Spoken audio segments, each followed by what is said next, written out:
Hello. Back. Be close to the last parts of Endwalker. See how we do.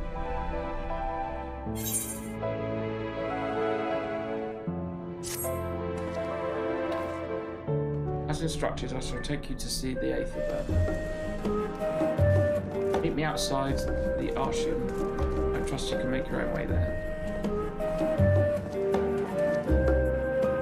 The Ark's being built in the labyrinths.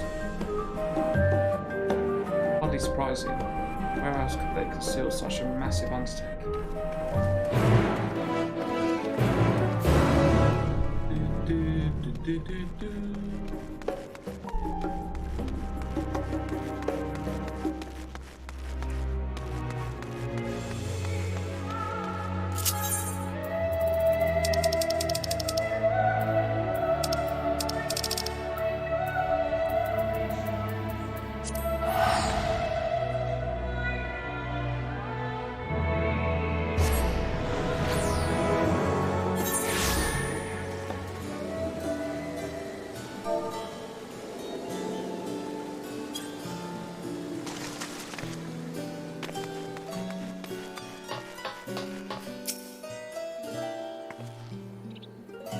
Destination lies in the lower levels. The Forum, in its wisdom, has granted you access to the Archean's lift. Step inside and have Ophidian take you to the medial circuit.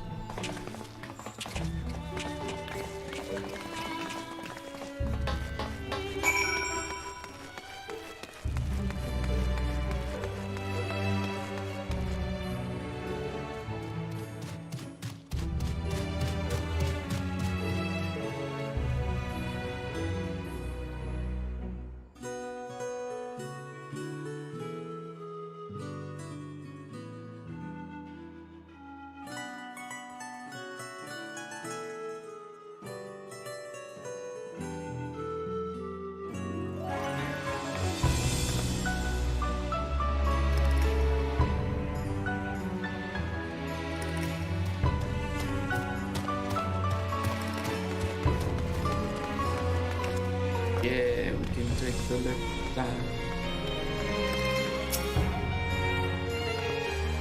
Wish to use the lift, yes. Yeah, I do.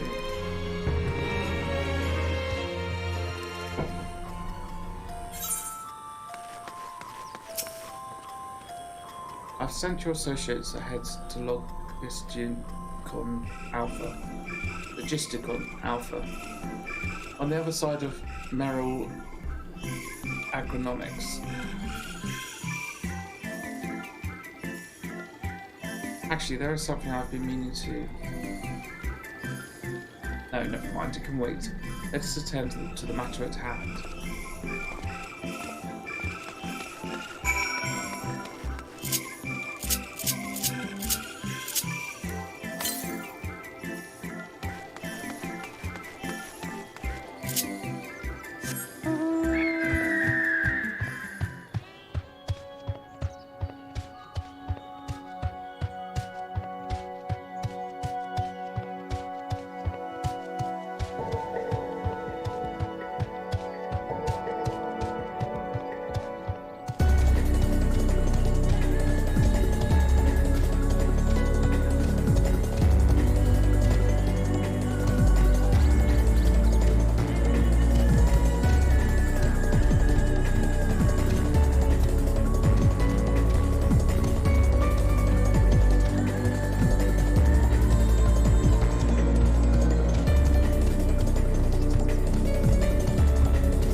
Oh, dearie me.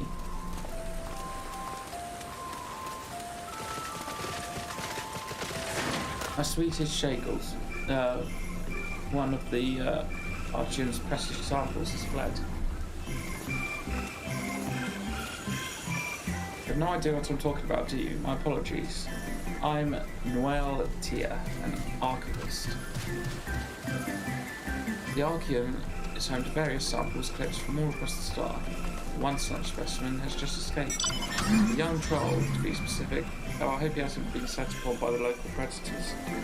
Listen, I promised to compensate you, so could you please help me retrieve the specimen? Many thanks. I will continue my search in this area. I'd like to check the 33rd facet. Once you've had to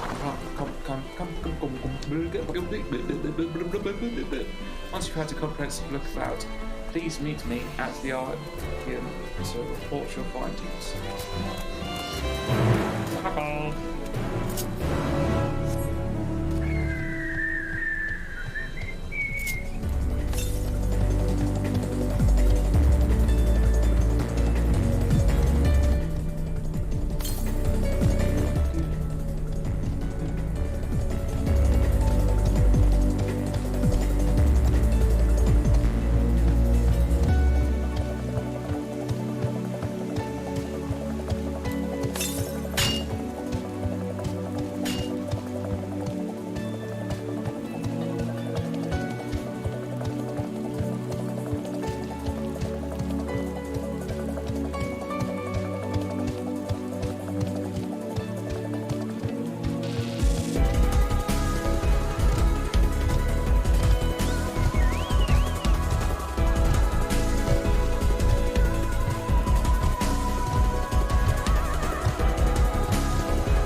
See no trolls, great or small, perhaps a bit further in.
Where is this troll?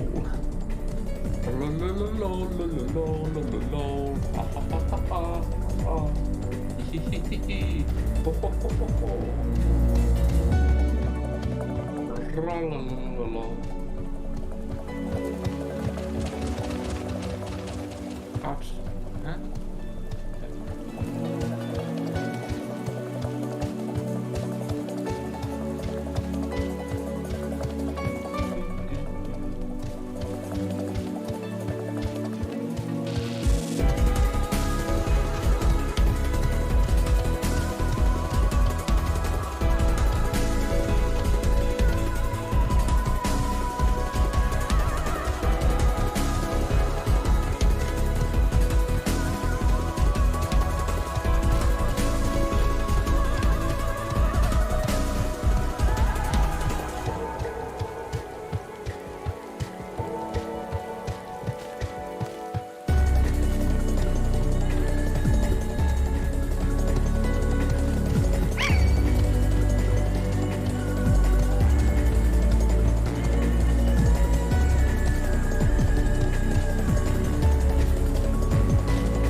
I see, I was unable to find the specimen either.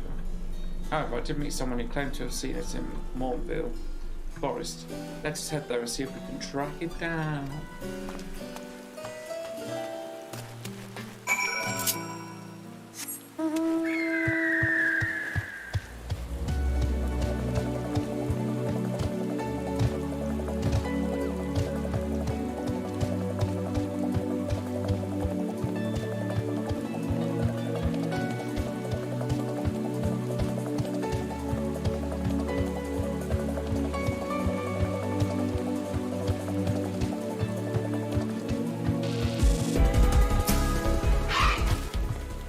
Yes, there can be no doubt.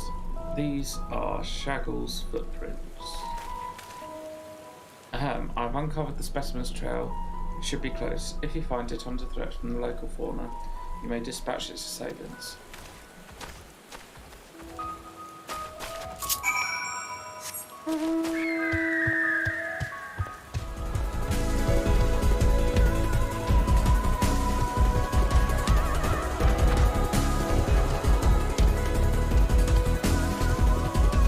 They look like big doggos, not just trolls.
I'm so glad you're unharmed.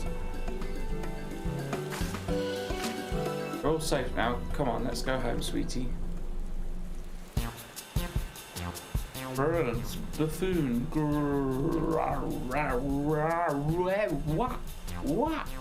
What?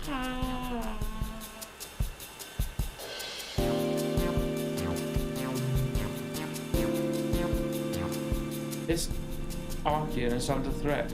I must do something. Look.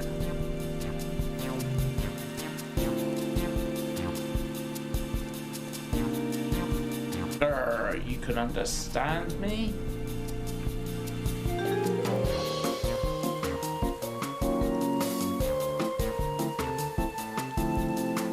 Wait, you're able to communicate with him?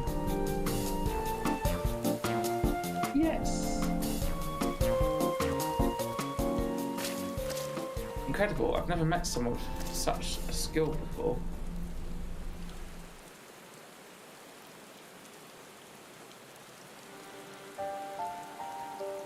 This bundle of joy was born in Labyrinthius. However, he was abandoned by his mother and in quite a state by the time we found him. He possesses remarkable intelligence for one of his kind. We've elected to use him as part of a study into the effects of growing up in an artificial environment. I'd seen him making gestures that indicated he'd been reading the tomes here, but I thought he was just copying those around him. I think he actually understands speech. Though I do wonder exactly why you're able to understand him and I'm not. I'm special. Really? Oh, but I wouldn't give to understand him too. Sure, you possess the echo, don't you? I find it difficult to grrr the way your kind do. But I suppose it makes sense that you understand my general sentiments. I happen to learn of said power from the tomes in Archean. Honestly, that buffoon over there is surrounded by the sea of knowledge, so he makes no effort to engage with it. Grrr.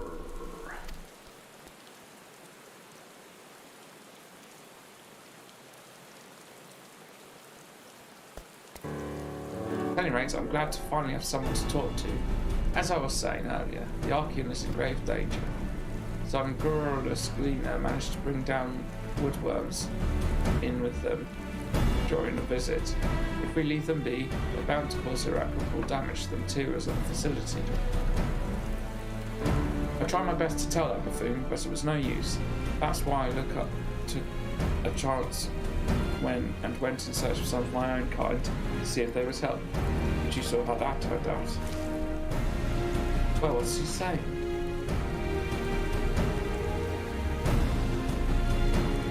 Oh dearie me. Still, it was most courageous for him to try and solve the issue on his own. Now that we are aware of it, we need to sort out this pest problem once at once. Would you mind helping out a little longer? You're the only one who can understand him after all, but he seems miles ahead of us with regards to the situation at hand.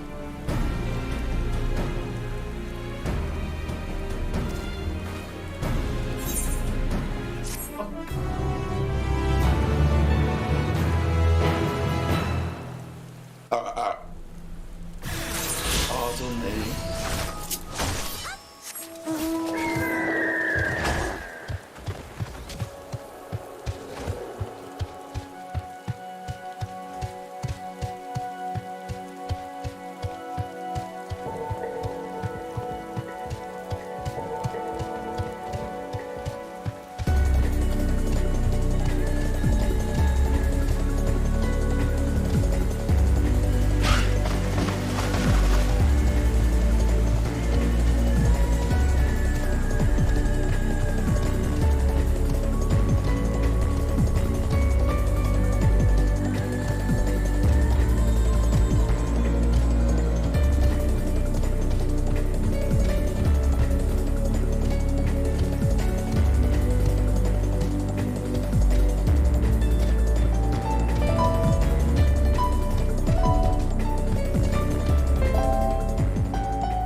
let's head down.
Hello.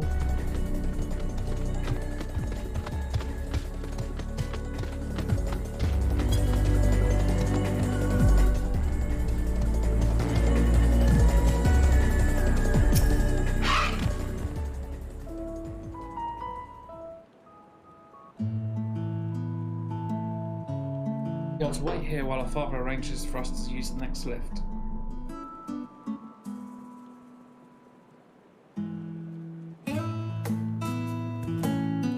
Here, being logisticon alpha,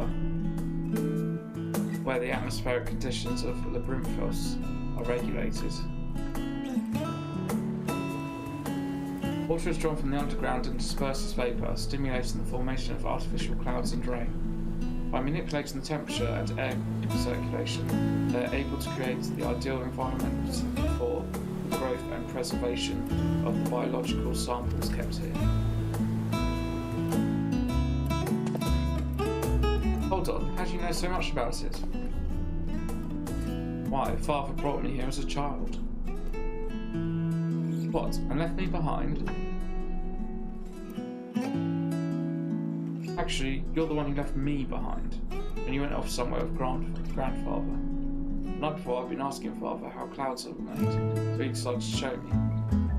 It was fascinating. I peppered him with questions the entire time. It's all too easy to take for granted the many interweaving aspects of the natural world, to grow enamored of the wonders. But having gained an understanding of the complex mechanisms employed by the Loperites in recreating a similar environment, I've come to view such process in a new light. Subterranean guardians of Labyrinthos, the lunar prison forged to contain the ancient zodiac, the habitations built for all mankind beneath the moon's surface. Each unique, yet undeniably similar. No mere coincidence.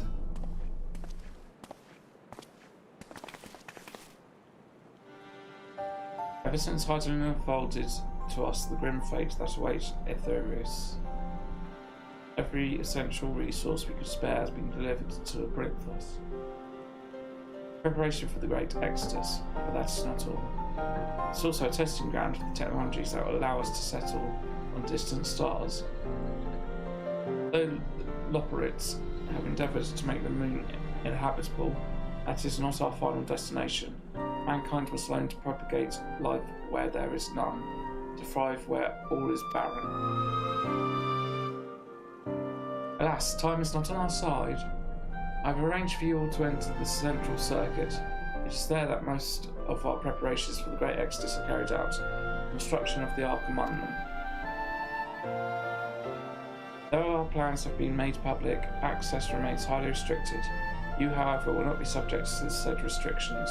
You have free reign to come and go as you please. Such is the will of the Forum, after all. We will prove ourselves worthy of their trust, your trust.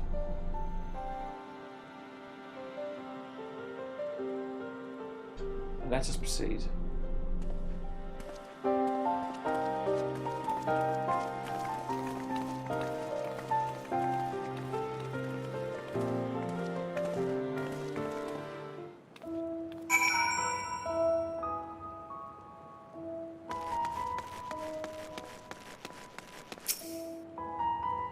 By decree of the Forum, the Signs of the Seventh Dawn are permitted to enter the central circuit.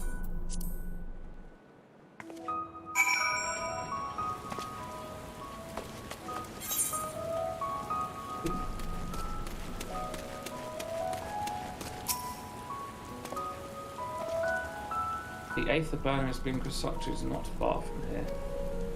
Overseeing the work is Cockle Thankle, after whom the forge is named. Once the necessary instructions have been made, I shall leave you with him to discuss the particulars.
could swap them out.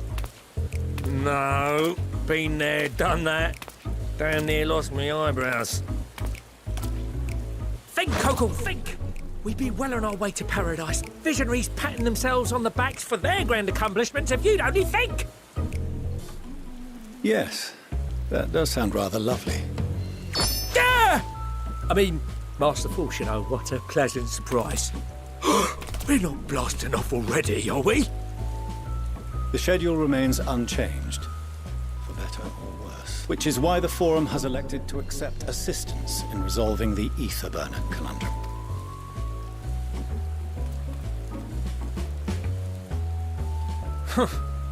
Not seen you lot down here before. There are Archons among their number, but engineering is not their expertise. Nevertheless, the Forum concedes the slim possibility that they may have insights to offer. If not, you are at liberty to return them to the surface, by whatever means you see fit. I assure you that won't be necessary. Now, about your troubles with the ether burner. Aye, aye, I'll walk you through it. Suppose I could do with a change of pace. As the name ought to tell you, the ether burner burns ether, ambient or otherwise, and transforms it into motive force. Think of it like a giant bomb that never stops exploding. Even out in that black void where the ether's right sparse, it's strong enough to move our arc. And it probably won't kill you like an actual bomb.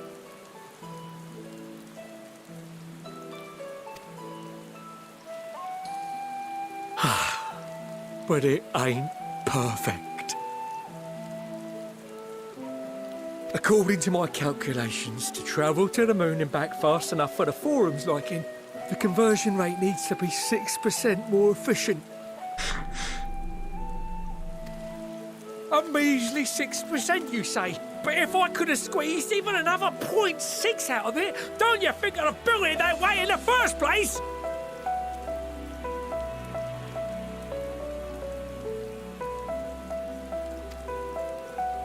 Hast thou consulted with the Loperids? Yes, they too are conducting their own research, for lack of a ready answer. The moon's propulsion systems are considerable, naturally, yet they are commensurately massive.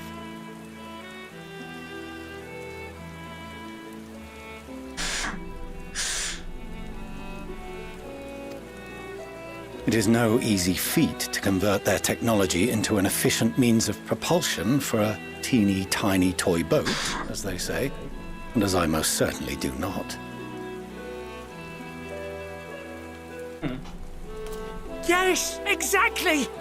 Damn it all, I asked for refined adamantite and they send me uppity rabbits with inscrutable, ancient, incompatible technology! You're trying to drive me mad!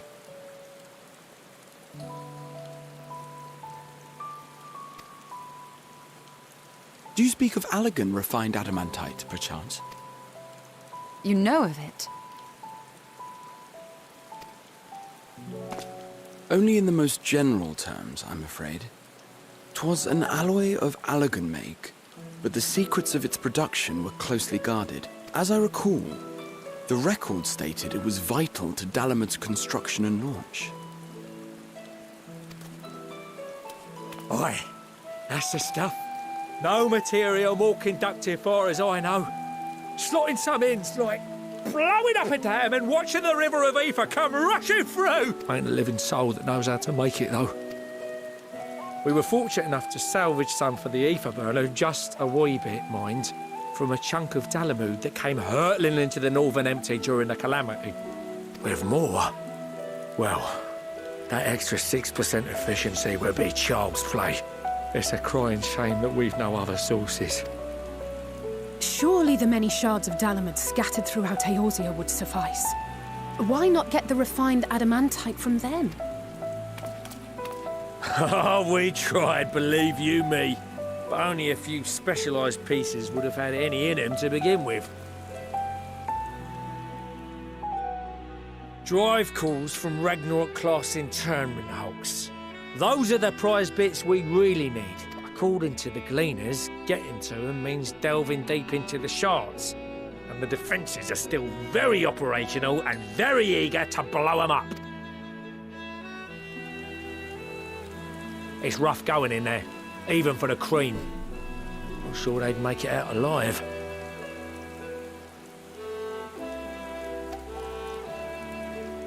Weren't we near that part of the Ragnarok when we went to destroy Bahamut?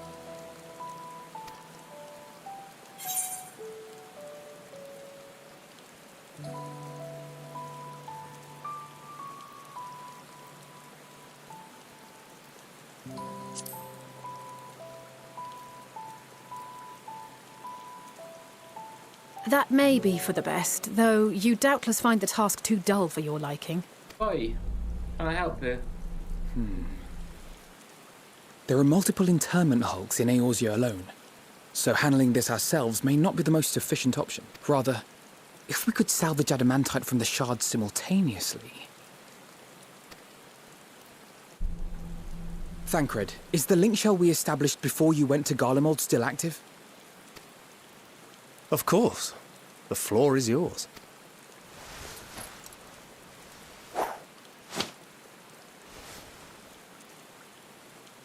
What's all this? Gathering firewood, so to speak. We alone can accomplish little, but joined by others, we may yet build a bonfire to carry us heavensward. This is Alphino. The Scions have need of you. This always happens when you make friends with people. Understood. I will contact the Lord Commander and dispatch our finest at once. Shy away in the corner of the... My sisters are somewhat preoccupied with the final days, so I will lead the 12-Wood expedition myself. Are you aware of any other sources of refined adamantite? Logically, such an invaluable alloy would have been utilized solely where absolutely necessary, in components intended to conduct or collect surpassing amounts of ether. Any extant instrumentation or devices would have likely found their way into the hands of etherologists or enthusiasts.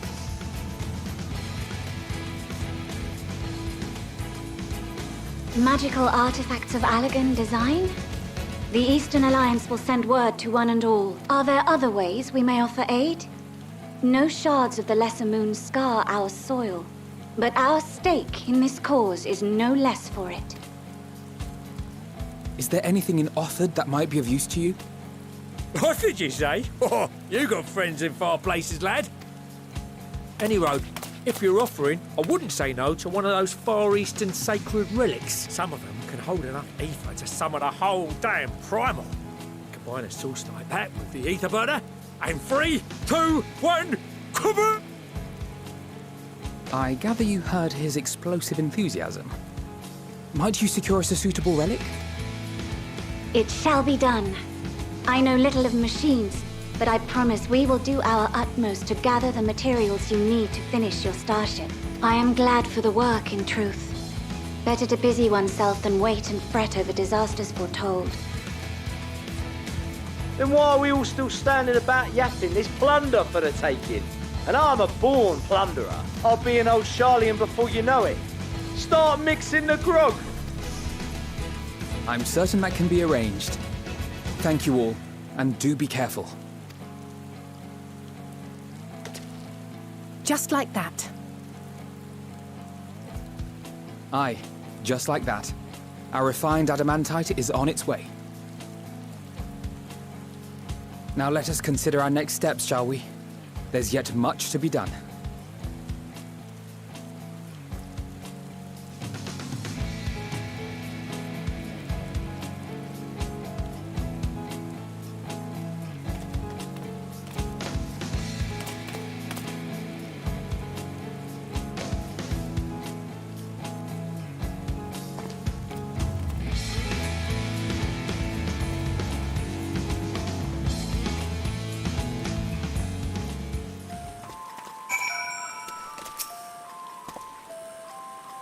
Times like these are reminded of how famous or infamous Alphamode has become. You'd have thought he could achieve so much from a single link pearl conversation. As we're expecting rather a lot of visitors in the near future, I'd best return to the surface and inform the relevant parties. I also have a contact of mine that might be worth a try. Oh, and who that might be? Who might that be? That's for me to know, due to find out. And on that note, I'll leave matters here in your capable hands. Best of luck.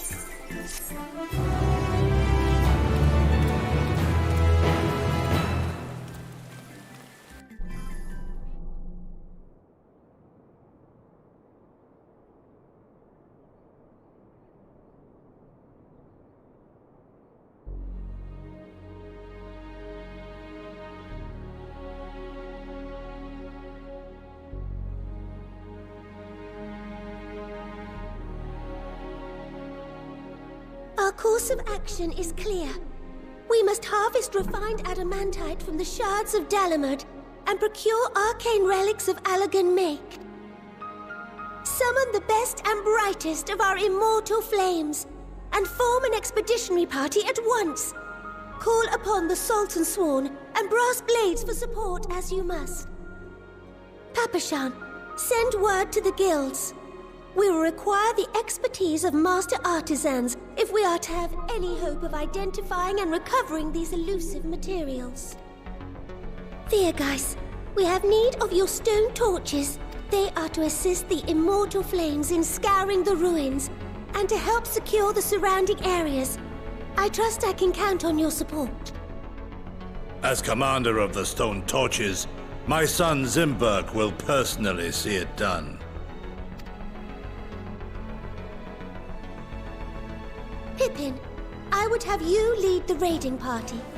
Assemble your finest, and with Tizona's blade, clear the way.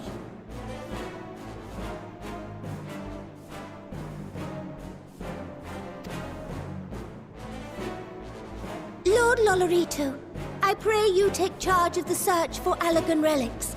Surely you know of some being traded on open or clandestine markets, or sleeping in collectors' vaults. Of course, I ask not that you do this out of the kindness of your heart. By all means, profit on the transactions. I wish you the joy of it. The final days descend upon our world.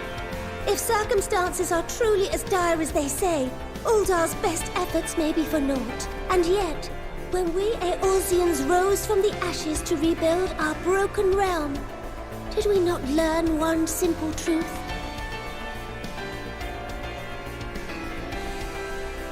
That which seems all but impossible to overcome alone may yet be possible if we stand together.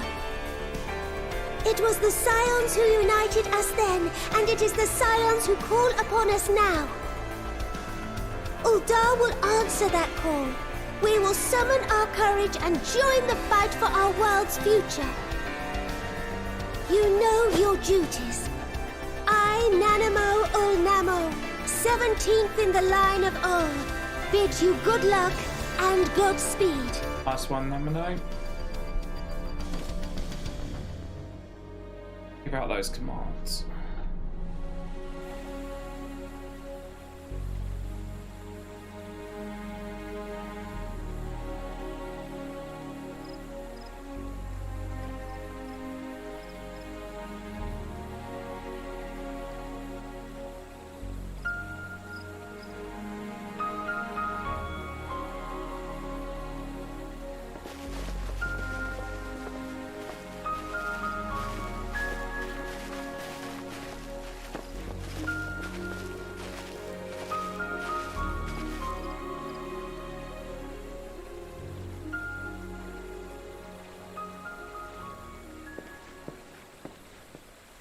We've fielded a goodly number, but our ranks are heavy with healers, and an abundance of restorative magics will be of little help in destroying Dalamud's defenses. Still, it has ever been thus with Gridania. We must steel ourselves for a protracted engagement.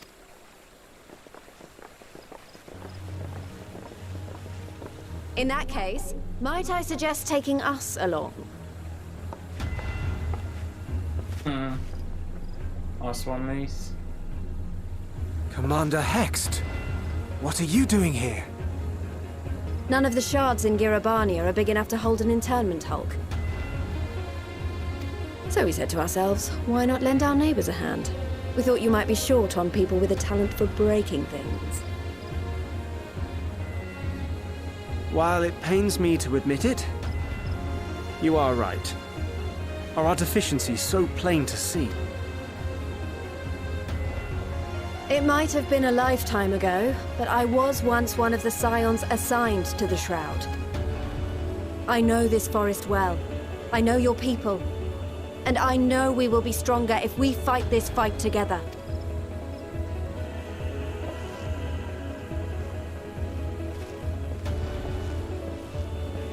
Then I will impose upon you with a clear conscience. Come, let us speak of how to integrate our force.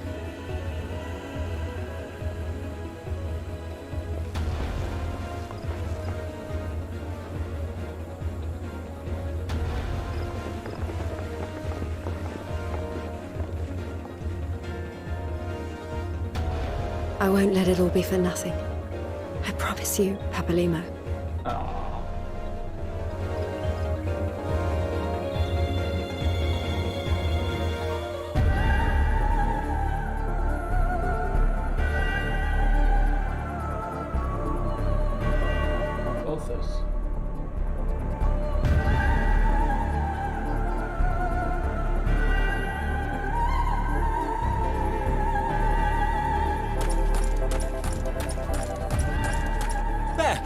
There you are! We've no time to waste, brother. Everyone has already... Ah. Yeah, give him a moment. Oh dear, lad.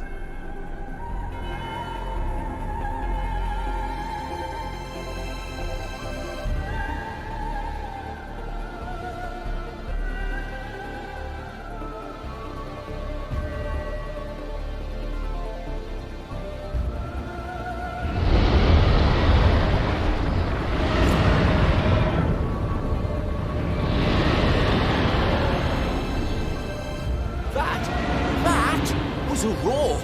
A dragon's roar!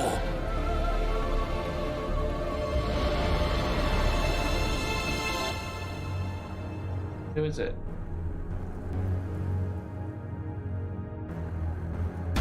Meanwhile, in the Ruby Sea. Ah, we're all coming together, boys.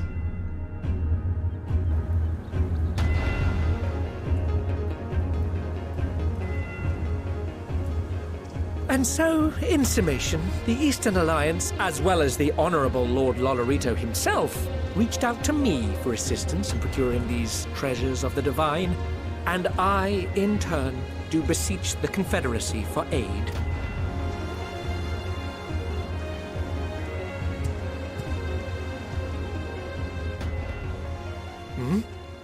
Is that...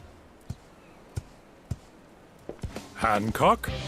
What a surprise this is. And a fortuitous one at that. I have a favor to ask, you see.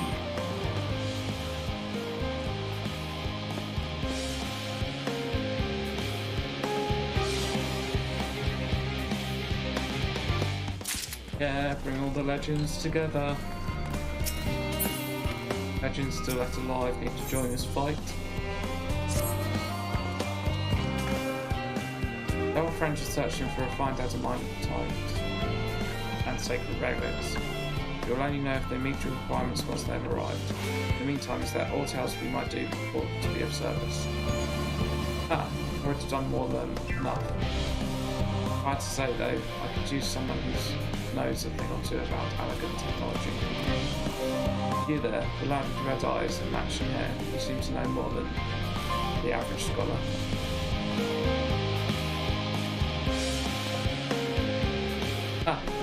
If only Master Cole knew how right he was.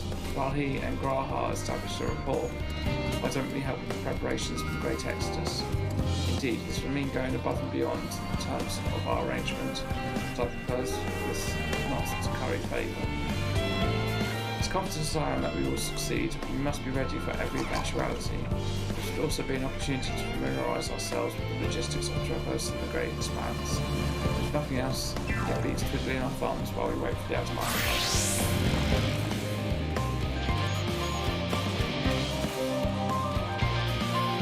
Well, ain't you a bunch of helpful buggers?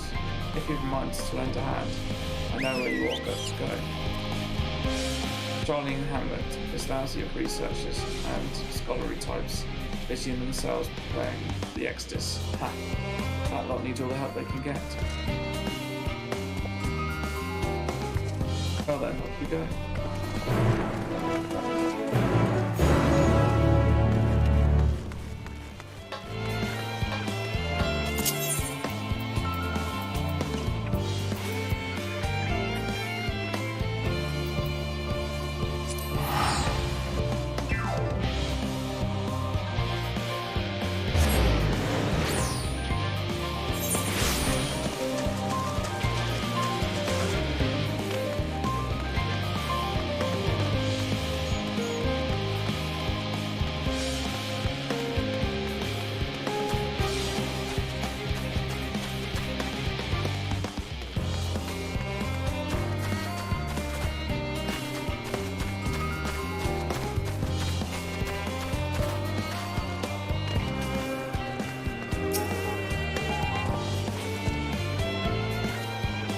As I could tell, a lot of people actually live down here.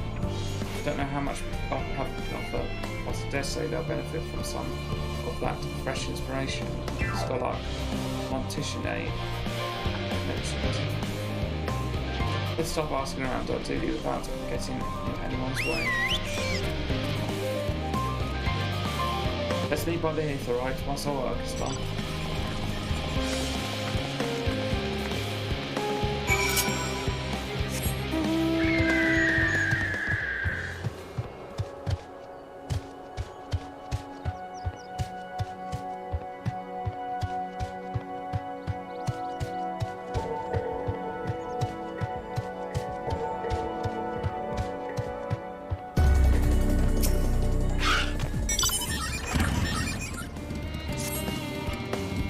Superman, I couldn't help but notice that you've a way about you that simply screams, I have an affinity for creatures of the wilds, and since I'm never wrong about such things, might I trouble you?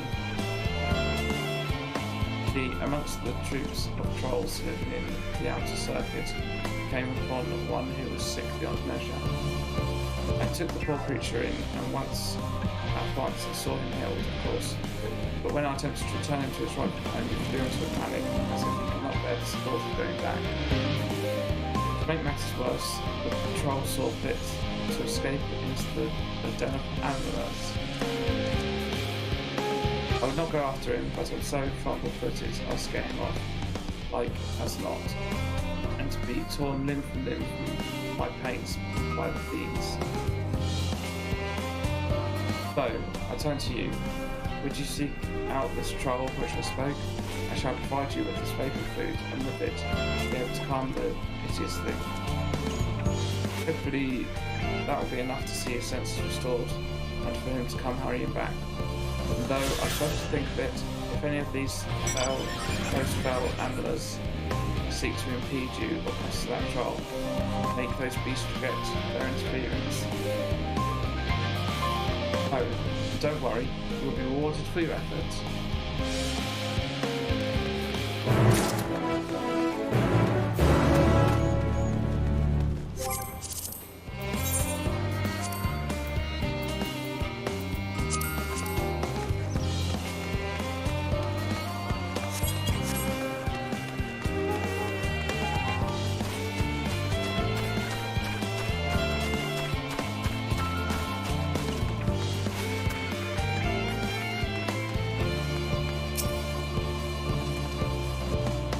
With the Ark, even with all the power Master calls managed to squeeze out the ether burner.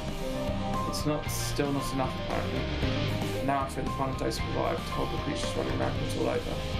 If only we'd begun the Exodus sooner. People are dying and there'll be no end of it if we don't fulfill our duties. But we will. We've spent years preparing for this moment, believe in the plan, and all will be well.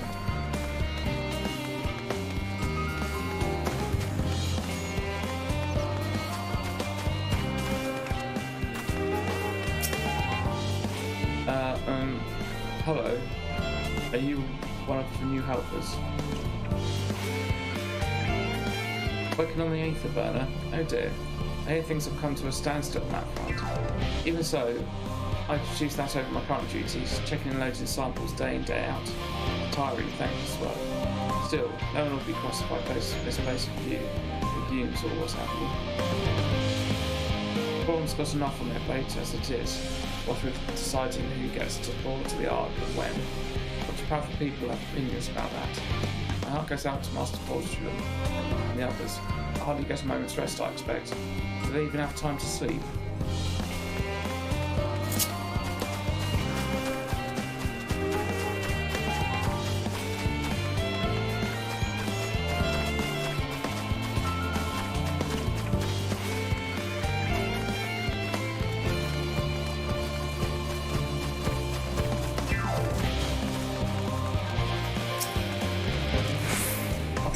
That's very kind, but I should be able to organise the rest of the documents myself. It's mostly a list of things that we'll need once we arrive on the moon, and then whichever star we choose as our new home. Our duties largely concern the maintenance of living conditions, so I'll be a lot busier after we depart. I hear that our lunar collaborators have come down to assist in our efforts. I'm looking forward to finally meeting them in person, after having communicated with them in such a limited capacity thus far. Perfectly honest, I've not even the slightest idea what they look like. I do hope they're not enormous, looming dark giants. Why, I'd much prefer something small and fluffy, like the hatted rabbits that ran by.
Look, he's returned. I can't thank you enough. I know they may not look it, but the trolls are really quite intelligent. Indeed, they are an intrinsic part of the woodlands of Labyrinthos, and to keep it healthy and thriving. Though we've a responsibility to put down the more violent and unruly ones, most trolls, such as this one, are kind, docile things. In fact, my friend here has a real chance of becoming leader of his tribe, perhaps even guardian of the forest someday. It is we who saw these creatures removed from their natural habitats and relocated them within Labyrinthos. Thus, we have the responsibility to watch over them to ensure they are well.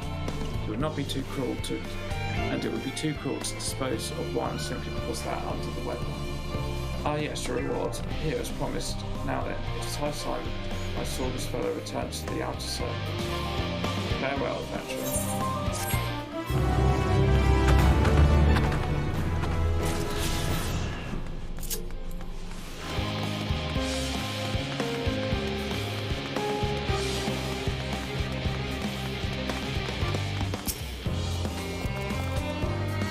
Fancy meeting you here, Nima. Our friends within the forum brought us to see their teeny tiny toy boat, which is quite impressive considering they didn't use any creation magics. What we're really interested in is Aetheris itself, though we now find ourselves in a sort of funny underground miniaturised version of it. We were hoping the forum would give us a guided tour, but it appears they're rather preoccupied. Honestly, all that time to prepare and they're still not ready. I suppose we just have to show ourselves around, or at least that's what we were planning to do until we chanced upon Orianju and your good old self. Since you're both dawdling about, engaging in idle chit-chat, perhaps you could show us a few points of interest. Wouldn't that be fun?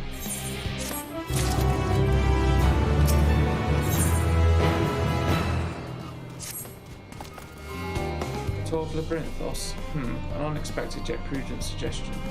Given the similarities betwixt this artificial environment and best ways borrow, it would be in our best interest to have the Lotharites acquaint themselves with those conditions deemed artful by the Charlie collaborators. I fear, however, that continued reliance upon my limited knowledge would risk narrowing rather than broadening their perspectives.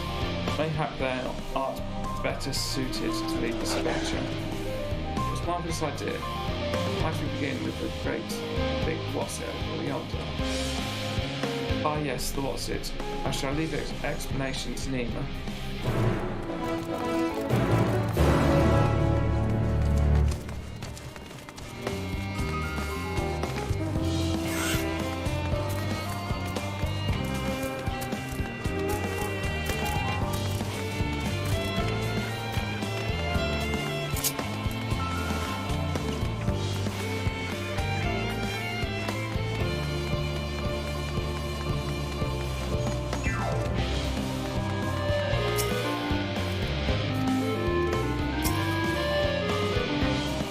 Me, to build something so large about creation magics is positively stupendous. Perhaps you could direct our attention to its most important features.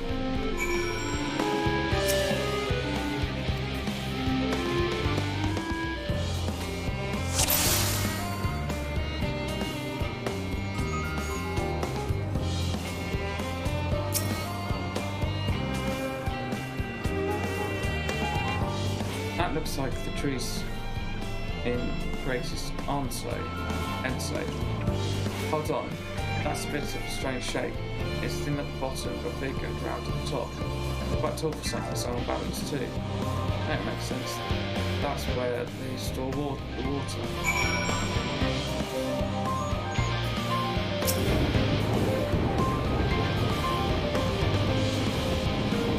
Is that water right here from inside that great big tube? It must be because of those cogs and the giant wheel at the top. I see, that's how they draw up the water. There's probably some sort of spiral-shaped mechanism inside it too.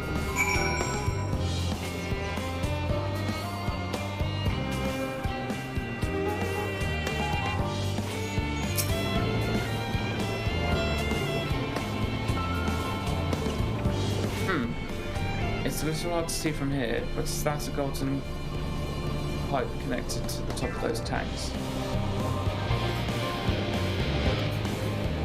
But I could see through that window another plug at the bottom. Ah, this must be for purifying water drawn up from below.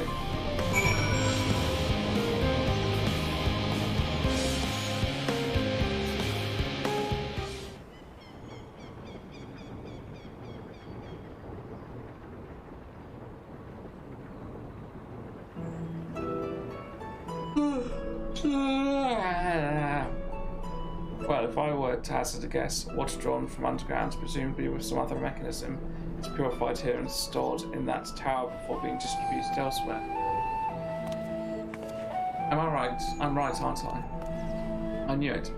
Designed brilliant in simplicity, a Desade would take only a moment to install in even the harshest of environments.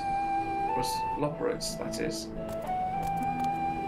Securing a reliable source of water is of the utmost importance for any fledgling assessment. We have read, however, that people's theorists sometimes make their homes in arid deserts and such. Are they able to survive?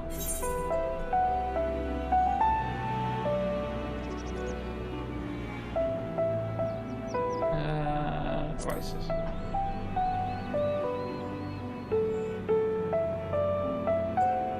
Wherever you choose to live, you're never far from water. Oh dear, I worry we won't be able to procure the necessary amount. Provide enough water to keep them from dying out completely, but it would appear they're relying on it far more than we anticipated. A few adjustments may be in order. Once we've calculated the average amount of consumption per individual, it may also be worth learning more about how exactly they obtain their water in the first place. Master Alpha spoke of the machinery responsible for that feat during our journey through the logisticum Alpha, did he not? Mayhap the Loperates will share his appreciation for the engineering marvel. Oh yes, that sounds absolutely splendid. We must journey beyond the sanctuary of the Charlian hamlet. I shall lead the way. I mean, we'll have to brave an untamed wilderness. Valid concern indeed. We cannot help but notice the many dangerous-looking creatures with big, nasty teeth lurking beyond the safe confines of this settlement. Were we not escorted here by burly custodians, I just think that what would have become of us? Gillespie, too many a hungry predator with the aforementioned big, nasty teeth. Loperates may appear to be a potential and rather appetizing source of sustenance. Might I impose upon thee to assist in securing safe passage to Logisticum Alpha? For my part, I shall act as escort, delivering way and cooking way. I trust singing way and growing way to thy care.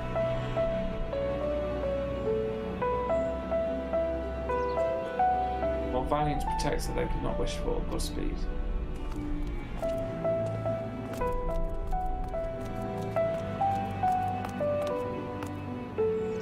All the same to you, I'd rather not be eaten by some horrid beastie. Come along, growing way to the water extraction, what's it?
so much.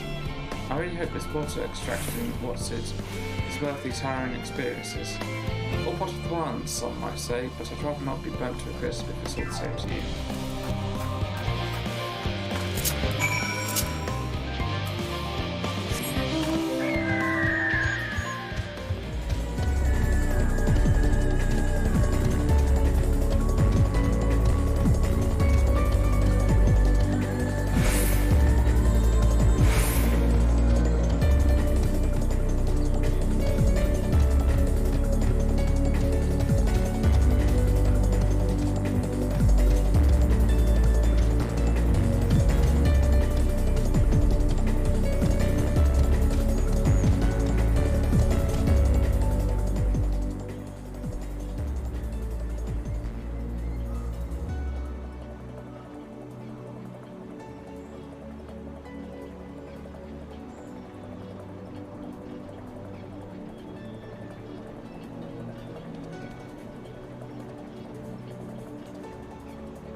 friends, I bid you welcome to Logisticon Alpha.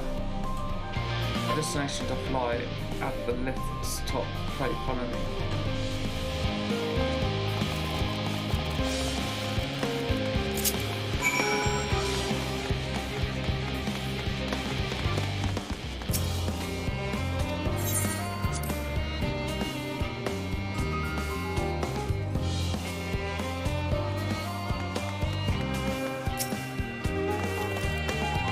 Marvellous, simply marvellous. So this is where the magic, or science rather, takes place. The perfect environment to sustain life artificially created. The knowledge we'll gain here will be essential when we start looking for new stars for your kind to inhabit. Apparently most of them don't even have air for you to breathe. You're very lucky that our theorists just allow us to provide everything you need to thrive. Do mankind turn the way they are because of the available resources, I wonder. Either way, it's nothing short of miraculous, and I cannot wait to see more of it.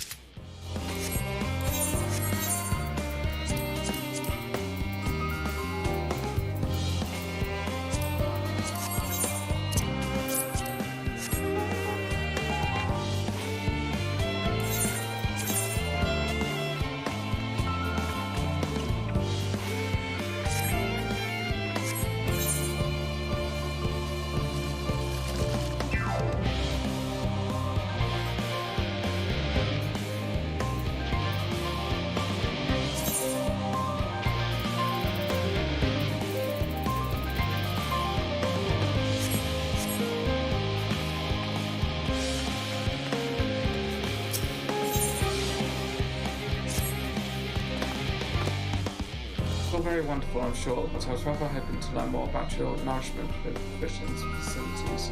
In other words, where is the food? I believe both the knowledge and consumables you seek may be found at Merrill Agronomics. As I imagine, Singway and the others intend to study every conceivable facet of this apparatus. Would thou be so kind to escort our visiting culinarian? Yes, that sounds much more interesting. Hopefully I'll be able to see firsthand some of the delicacies Orianjo was telling me about. Even his incredibly vivid, if a bit too verbose descriptions cannot compare to something than myself. Not to mention the theorists will soon be no more, so I must learn all I can while there is still time. Let us brook no further delay.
This is the place, yes?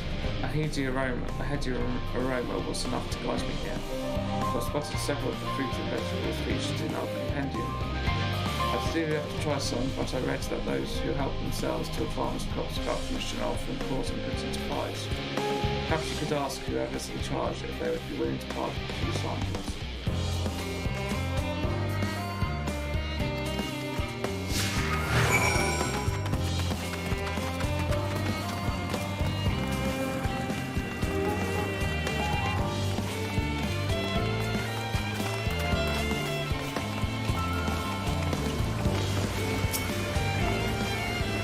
What a fine mess this is. Ah, it's you, the one who climbs down the mine shaft. I'd show you around if I could, but I'm rushed off my feet preparing for the exodus. I'm not the only one. We've all got to find ways to do what we do down here, up there. First on the moon, and then on whichever star the form decides will become our new home. It's also sudden, so unreal. Don't you want to go to the moon? But it's better than waiting for the final days to claim us. But no matter how carefully it's all planned, we'll never be able to take every variety of flora and fauna with us. Even the ones we can take may not survive in their new environment. So many species are doomed to extinction. Sorry, that's not what we came here to talk about, is it? Nothing quite so dire, I assure you. You merely wish to sample a little of your produce. Nay, by all means, help yourself. Much appreciated. Where to begin?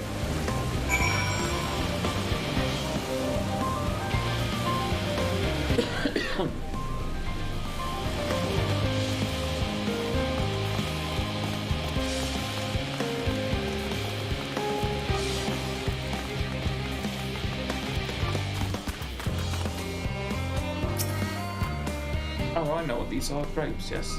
As if they're as delicious as they look. So sweet, so sour. The taste is much like a ripe philosopher's carrot, and yet the texture is entirely different. The contrast between the outer skin and the fruit within is most peculiar. They're far from unpleasant, yes, I think I try never. Well, that certainly gives me food for thought, though in a far less visceral manner than any philosopher's carrot. Tell me, what's your opinion of the grapes?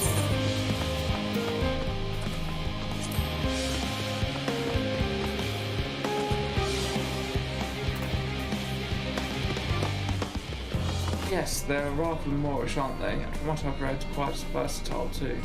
Something about people stepping on them to make intoxicating beverages, as I recall. Anyway, that's enough about grapes for the time being. On to the next treat.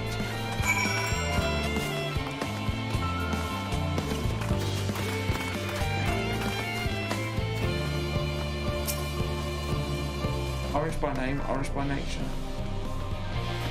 What came first, the fruit or the colour? Who cares? Let's eat.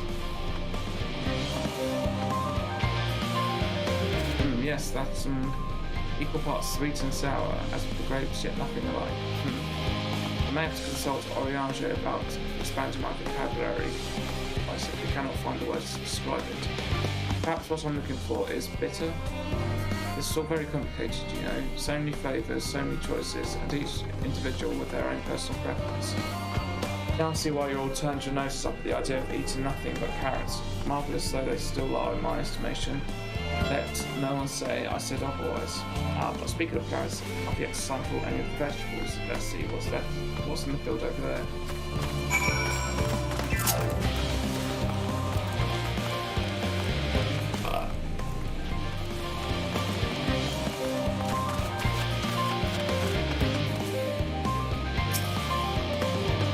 That texture, that colour, that texture, are they some sort of enormous round carrots? No, in any case, proper nomenclature is less of a concern than the taste.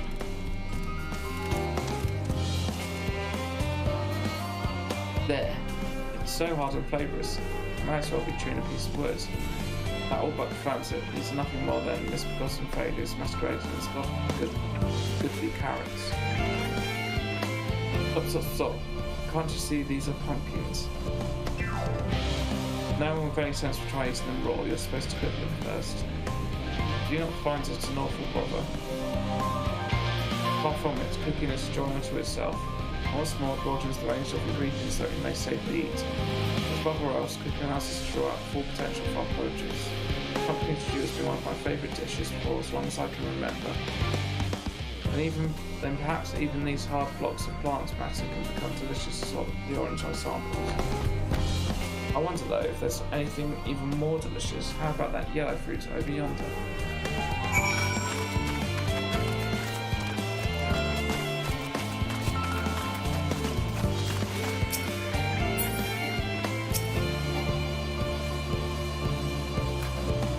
What a wondrous fragrance. With luck, it will have flavour to match.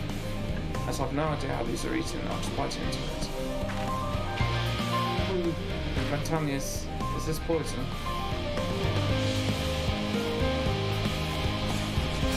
Lemon is supposed to taste like this. How can something so similar to an orange be so revolting? Actually, it may be some time before my palate recovers from this ordeal. As such, I had best call an end to this round of sampling. Let us say our farewells and return to the office.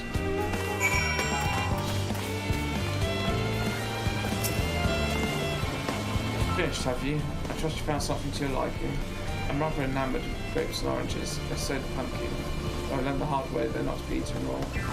And there was the lemon, the deceiver. I still feel so already violated.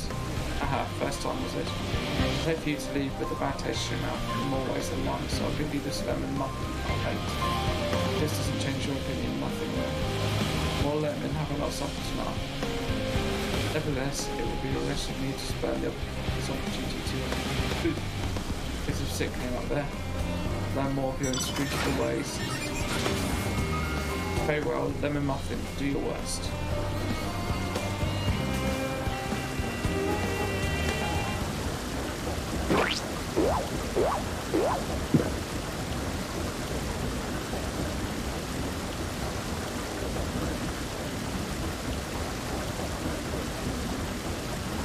This is delicious.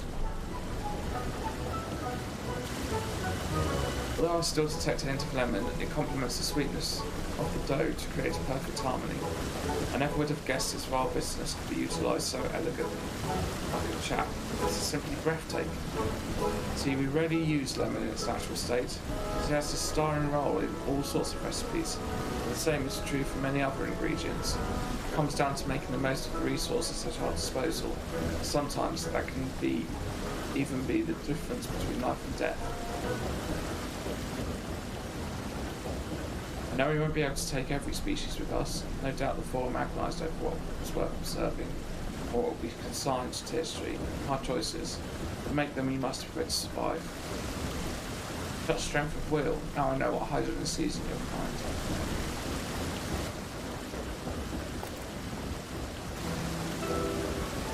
Mankind, the Lotharids, we were both born from the accumulated wealth of knowledge of the ancients. They learned all there is to learn about the nature of sentient life, and the fates of the stars themselves.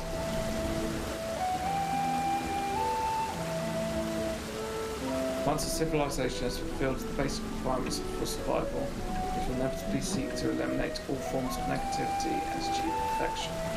Therein lies its folly, and its doubtful. Perfection is an unattainable ideal. It is the paradox of the immaculate character. The civilizations since time immemorial have deemed the pursuit of perfection as progress. They pay no heed to the cost incurred in their futile quest, or to earth and become the architects of their own demise, their dreams forever unfulfilled. What then is the alternative? The answer lies in knowing that our existence can never be perfect. To be content with what we have and make the most of it. Ah, nice one, Hydeling, you've been teaching them well. When life gives you lemons, make lemon muffins. Pardon my oils in. What was in 7 hours are you on about? 2 are you anyway? Picking money after service. I'm here to prepare for the trip to the moon. Once you get there, you'll be able to try my carrots. I've been growing all different kinds. Don't worry, there'll be room for your crops too. We'll work together to preserve as many of the ethereal species as possible. You're up to the challenge. Yes, of course, I look forward to it. Well, this has been a highly productive, probably. Let's go see if Oriaja and the others have run out of machinery to inspect, shall we?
That was most enlightening, especially the part with the lemon muffin.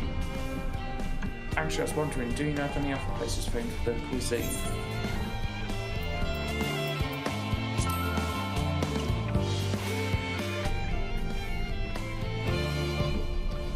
Would that I had time to visit. The more I learned of Aetherius, the more I wish we could spare it for the final days. Alas, Hyden's orders are to flee, not to resist. If only there was some other way.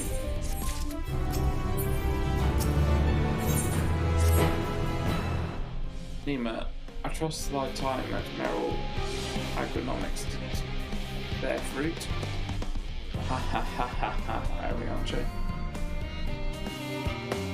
Our own efforts too were rewarded.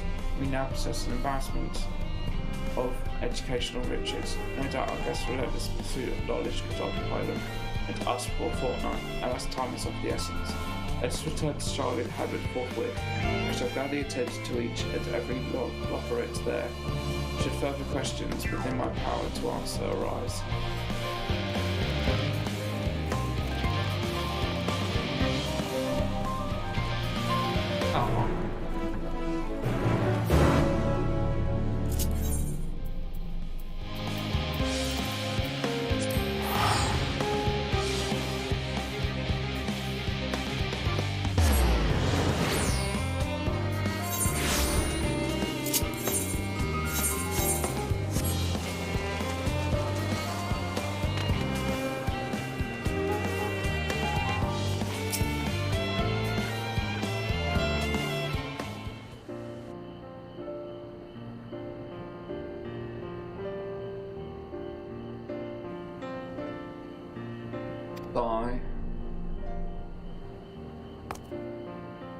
Yes, Nima, that was indeed me verbalising a sigh to express my emotional state. Do you want to know why? Because I saw the reconstructed environmental data for Aetherius at Logisticum Alpha, that's why. The forest so lovely and so leafy. Are all your forests like that?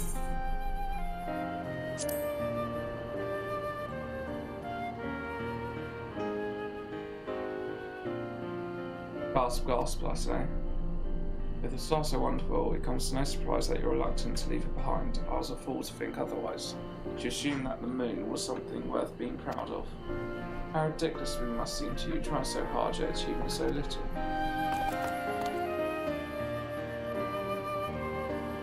Not at all, thy works are no less worthy for their uniqueness. I thought I heard tiny voices. Tancred.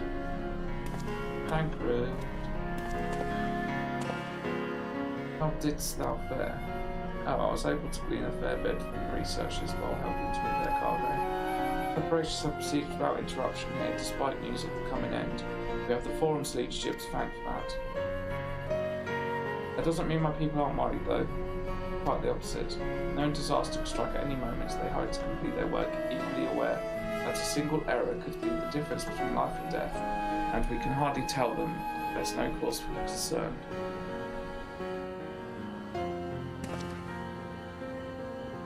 Perhaps not. Though aided by our godly growing way, we may yet find other ways to lighten the burden. Me to be useful to people. I'm honoured that you think me so capable, but I'm not sure that I'm up to the challenge. Nevertheless, I believe in thee. If you say so, I suppose it can't hurt to try. I passed someone mopping in the Western Plaza that looked to be in need of the helping poor. Perhaps you might start with him.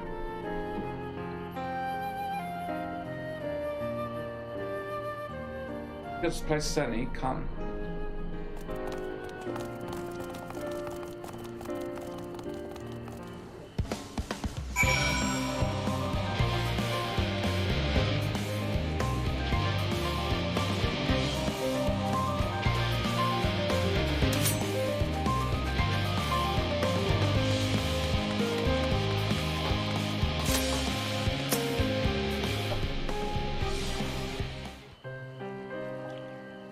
I said mopping, I meant moping.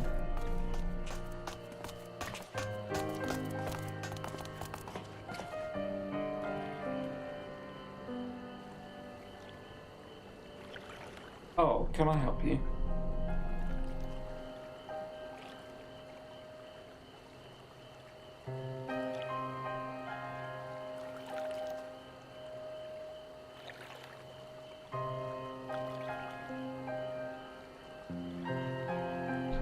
It is you who would help me. Is my anxiety truly so obvious? A burden shares, burden eats, pray tell of my troubles. Those little fellows do look like good listeners. I'm an engineer, you see, and what they say of the ship, that it's the sum of decades of Charlene ingenuity, that it's built with peerless, elegant technology, is all but true. It's all true, but I know that none of that's a guarantee. We've never before launched a starfaring vessel, let alone flown it in the grey expanse.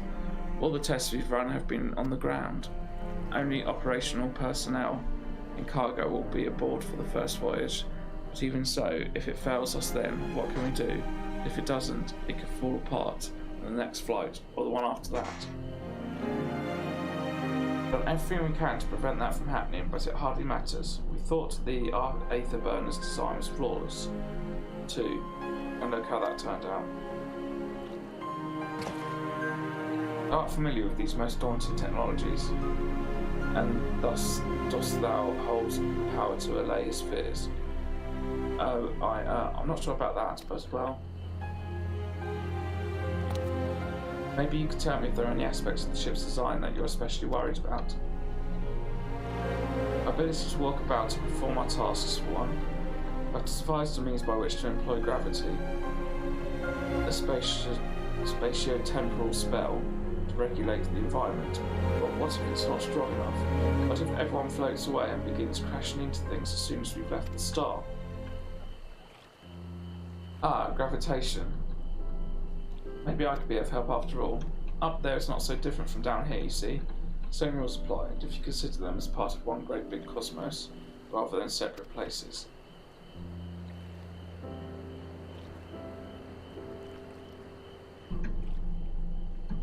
I suspect both parties shall find comfort in this conversation.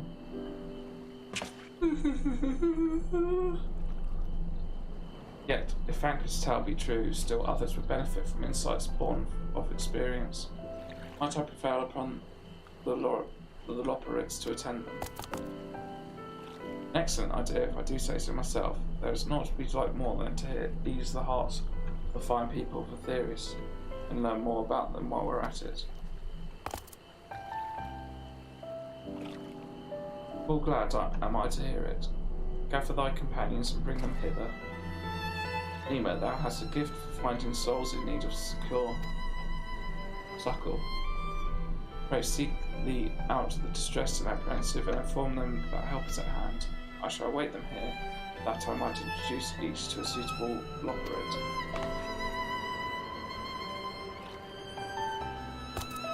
Oh, I do so look forward to that.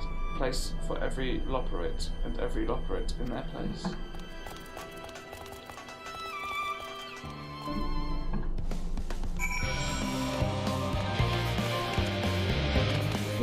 Okay, yeah.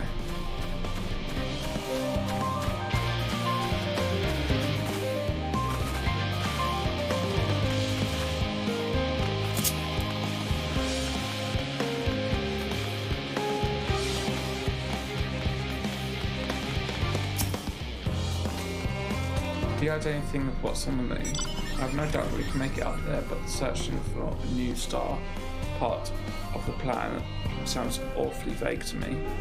I asked the forum, but they only tell us that our collaborators have everything under control. Forgive me, but I don't feel particularly safe wandering through the sea of stars on God's known what, made by God's known who.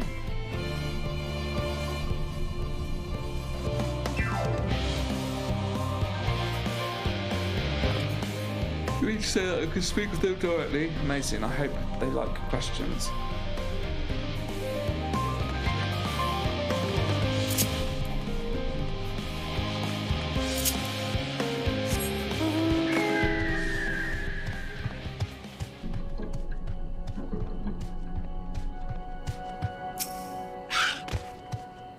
Anything bothering me? Well, I've been loading cargo bells from that I've been loading cargo for bells now, so my back feels like a void since played it as a piano. My feet and knees as drums and cymbals too.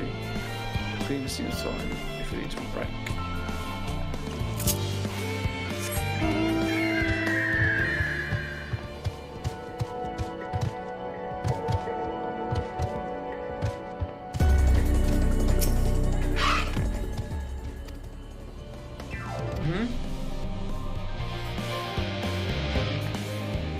Consult our collaborators. I suppose that'd be more effective than sitting here brooding.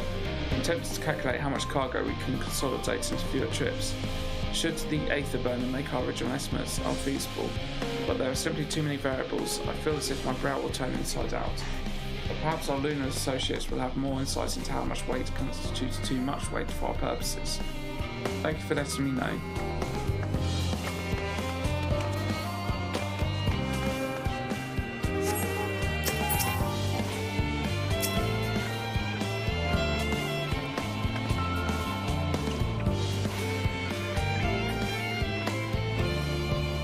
Face, what's wrong with my owl? Perhaps I am a bit tense. I was tasked with ensuring that the proper fauna, and only the proper fauna, are brought across to the moon. However, the suitability of a few species is still in debate. I can hardly make a decision myself when I know so little about the environment up there. Including the Loperids and other discussions is a wonderful idea. I absolutely will, thank you. Perhaps their biology itself might offer some clue as well.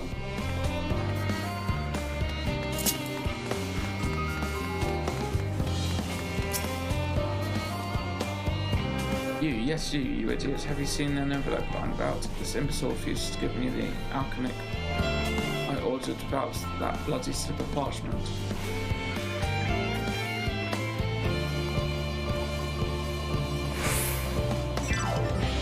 Unless your friends have a spell to make me remember where I dropped my damned envelope, I doubt that'd be more help than you. You've wasted enough of my time already.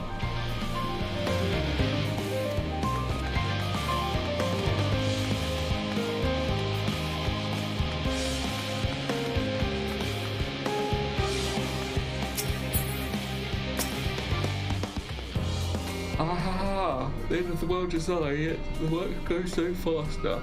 Schedules are temperamental things.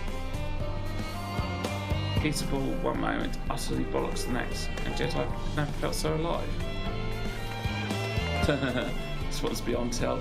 It's no point to say it now.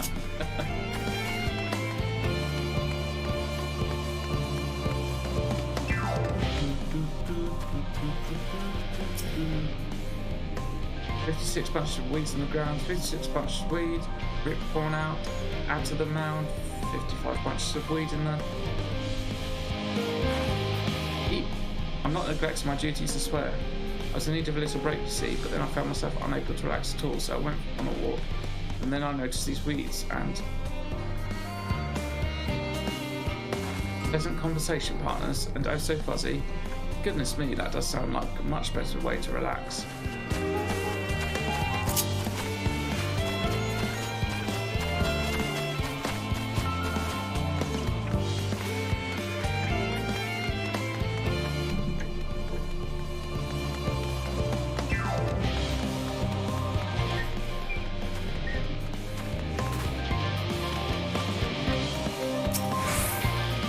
Concerns? Nay, there's no point in worrying at this stage. It should only make the work go that much slower.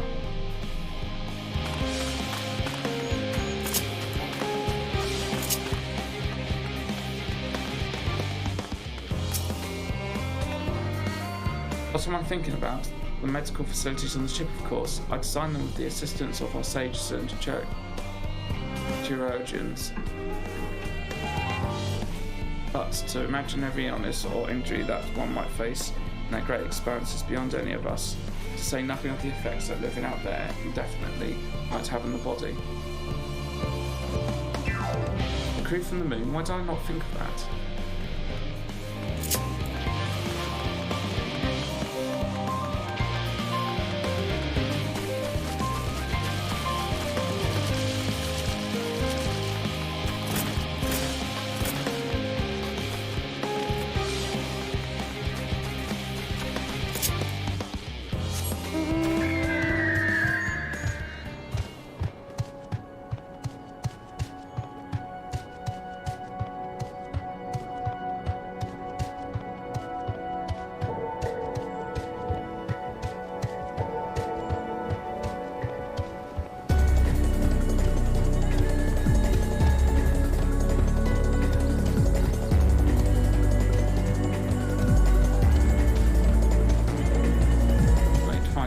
3 more.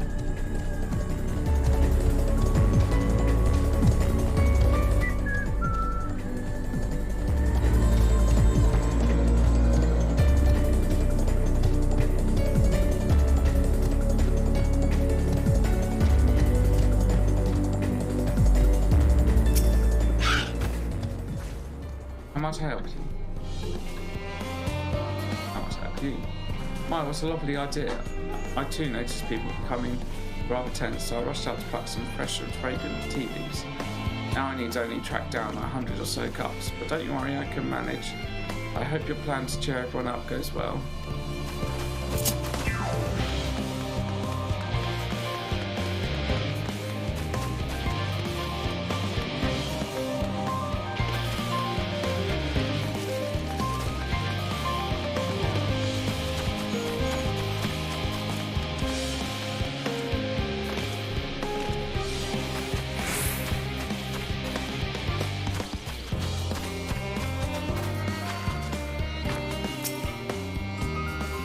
Rose, no, I believe I'm fine, thank you. I've been fighting my colleagues and that's helped a lot. Can't recommend it enough. Running out of people, where are they?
By the gods, my chest is tight. Am I dying? Is this what dying feels like?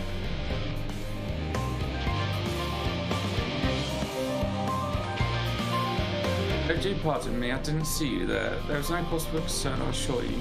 No cause for concern, even though we may need to part at any moment, and if the whole lot decides buckles under the strain, the entire prison might explode. Claiming countless lives and dooming all mankind, but that's highly unlikely. Yes, yes, yes. Highly unlikely. Highly. Our visitors can help me triple check the structural flaws, you say? Oh, that would be wonderful. I'm breathing more easily already.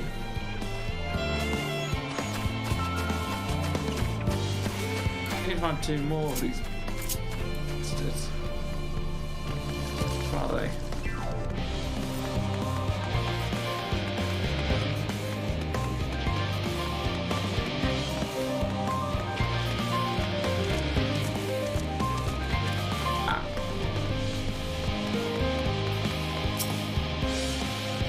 That's assistants, where have they gone off to at a time like this? Pardon, but not the time for idle chit-chat. I need to reconfirm that Aether levels persistent throughout the vessel's machinery. It seems I shall have to do every single one. Have to do so single-handedly. I swear, when I find those assistants of mine.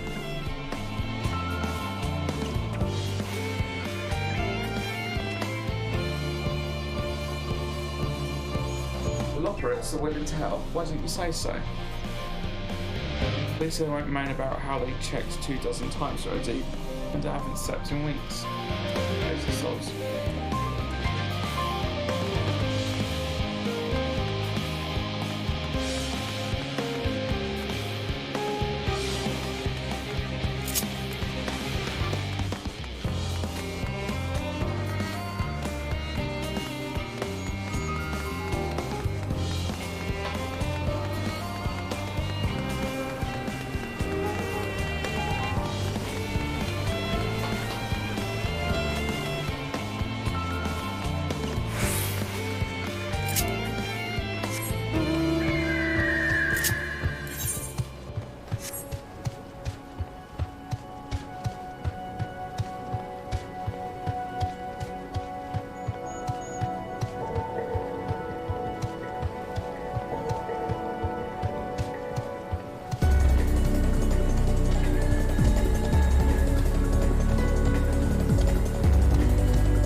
go, that's the last one.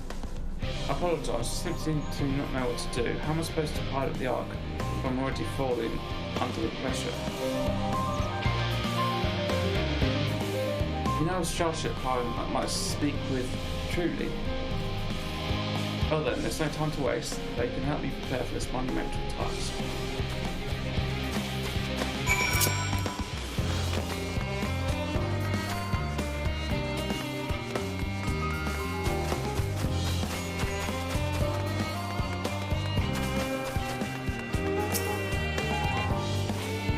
Behold, Nemo, through thine efforts, light have spread throughout the greatness.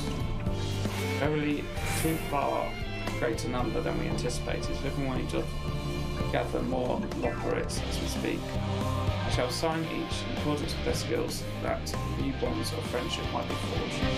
Should greater matters require multiplying intentions, watch over them, I prithee.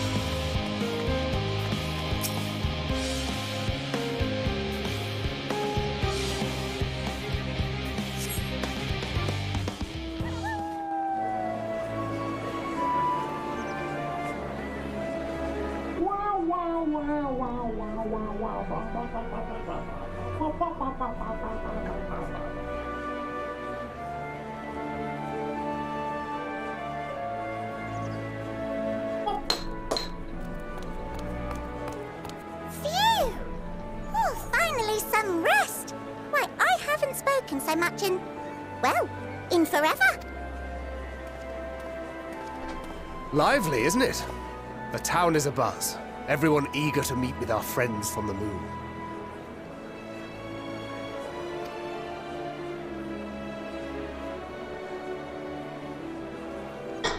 Twould behoove you to consult with Sleeping Way. As our moon's pilot, his advice should be most pertinent. I'm impressed. Truth be told, I struggle to tell one from another. No offense intended, of course. None taken. After you and your friends left Mare Elementorum, we spent no small amount of time with your Urianger. Oh, the conversations we had. He told us all about Atheris, answered our every question, no matter how trifling or trivial. Look! Every page filled to the margins with knowledge. When I first arrived, I was struck by how little I knew. It was daunting. But then I realized that were it not for Urianger and his teachings, we'd still be stuck on the moon, gazing at your world and wondering what we've been missing.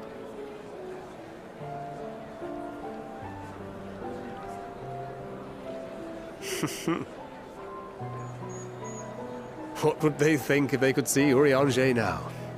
I dare say they'd be more than a bit surprised. And impressed, no doubt. Master Louisoix, Minfilia, Papalimo, and not to forget...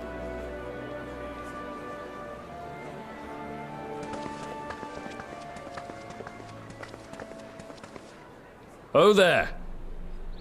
Heard there was a visiting expert who we might bother with a few questions. I take it you'd be the one.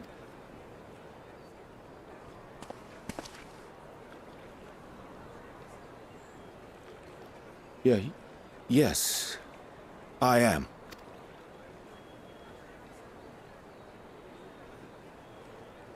Wilson and Blovida, Sharlayan's foremost researchers in the field of teleportation magic, and Moonbreeder's parents. Really? Okay.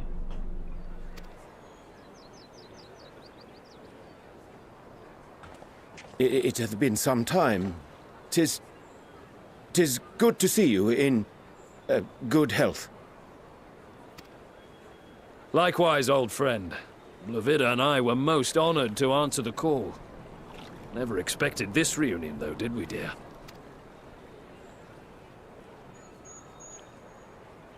I'll say, the nerve. Sending that letter, then running off to the gods know where.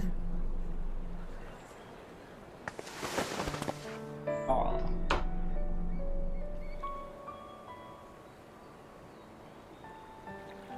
Do you have any idea how worried we were? Oh, dear. I'm sorry. 'Twas remiss of me not to deliver the news in person. No, more than that. 'Twas I who... Our daughter was disillusioned after Master Louisoix left her behind. The day the Scions called upon her was the happiest I'd seen her in years. She made her every choice of her own free will. No one could have ever forced her to do otherwise. Don't blame yourself for her death. Celebrate her life. You know that's what she'd want. If there is one thing we resent you for, it was that we could not be there to mourn her with you. Reading the words you penned in that shaky hand, we must have cried as much for you as we did for her.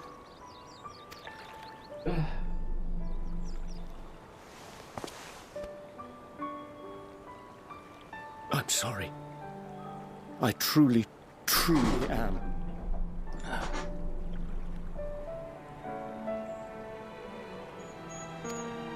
I knew not what to say.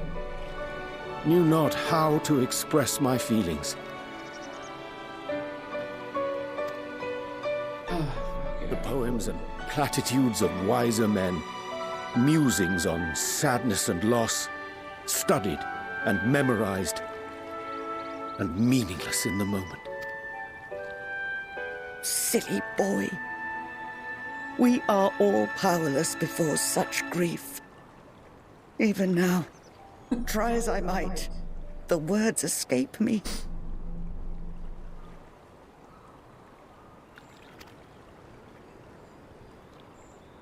But in our hearts, we know, we always know.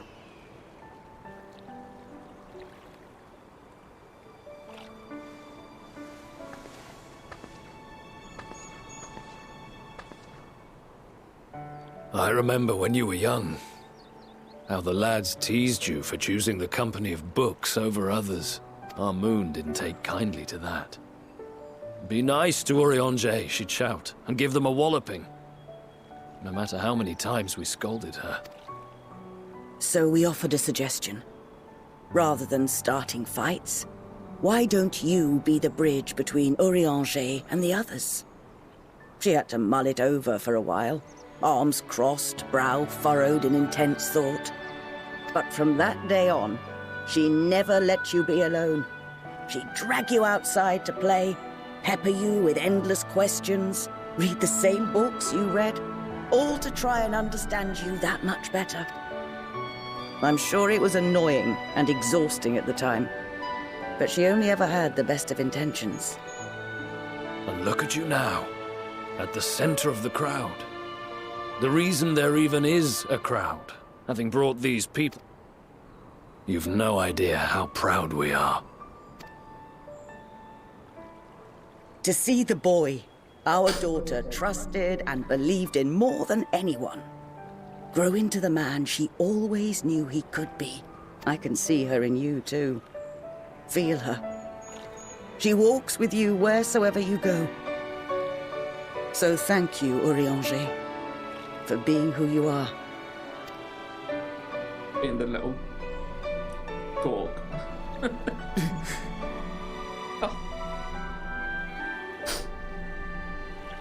I think I can feel her too.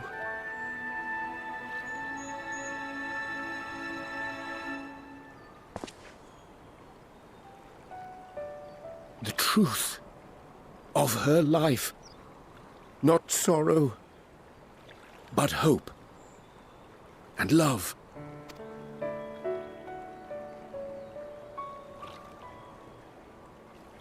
How that to Metria? Metrian.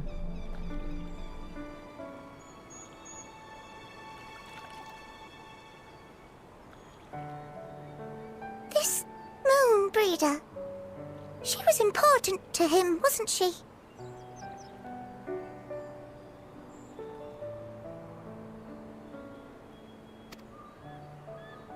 You could ask the man himself.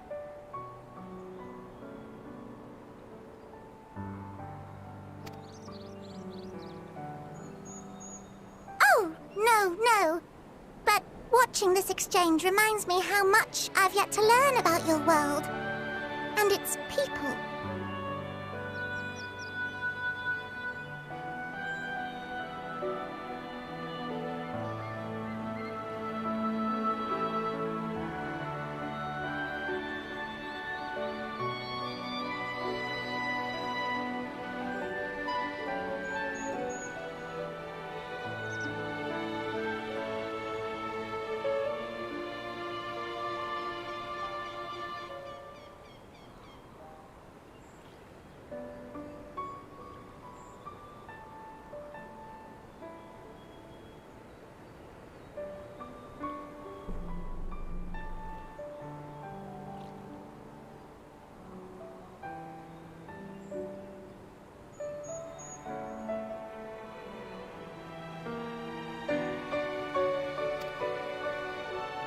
You can live here your entire life and hardly learn a thing. And that's why it's too soon for this to end.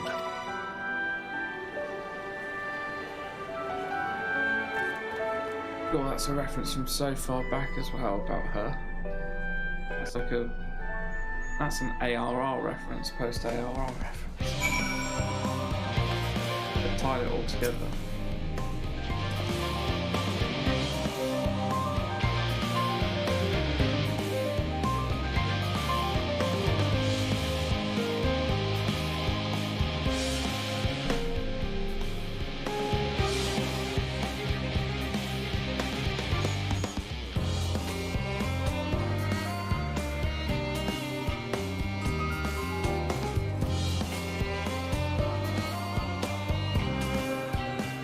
Neither, be assured that I'm fine. I am.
All glad to see them too.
glad to see them too, after so very long. Glad to still that it was in your company.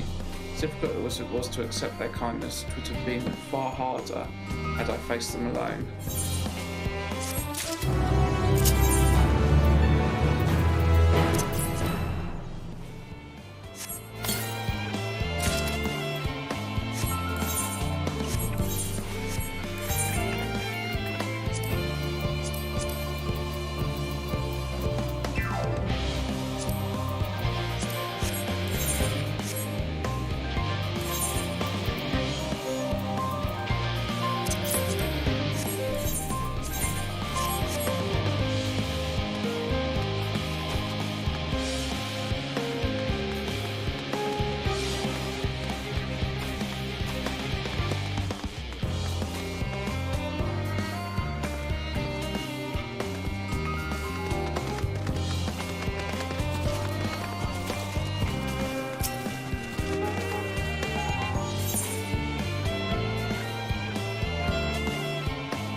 Now has my gratitude for lending courage to the Lockerites.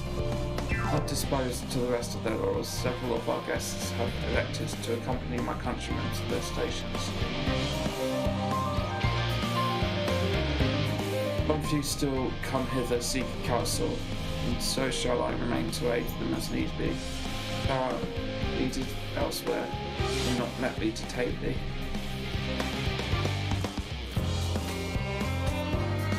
Matter of fact, I was hoping you might check on Alize. Last I saw, she was struggling to carry an enormous pile of boxes out to the west gate. Go myself, but we both know whose help she's less like to scorn. Not to mention that, much to my misfortune, I could think of several other things I ought to be doing until later.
What am I to do?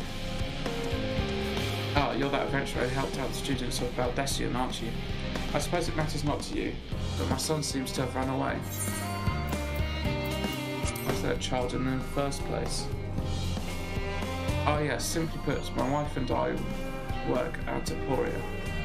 She happened to conceive whilst we were living here in Charlie and Hamlet. I assure you, it's many sleepless nights wondering whether we should quit our jobs and leave Labyrinthius and trust the child to a friend of ours who dwells somewhere more suitable. Ultimately, we decided to continue our work whilst raising the child here. After all, our research is focused on the very future that our offspring will inhabit. The issue is, however, that the magic that prevents us from revealing anything confidential is too potent to be used on children. Of course, we can't allow the little one to roam freely. There's no telling what he might impart onto others, so he has spent his entire life thus far in the confines of Charlie and Hamlet. We recently had a slight spat with him, and well, he decided to flee. I imagine me going after him would only make things worse. Could I ask you that you talk to him in my stead?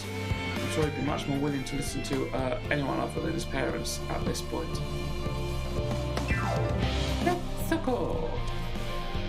Thank you. Pauline, my boy, is most likely in the past to these. I cannot imagine he struck out further on his own.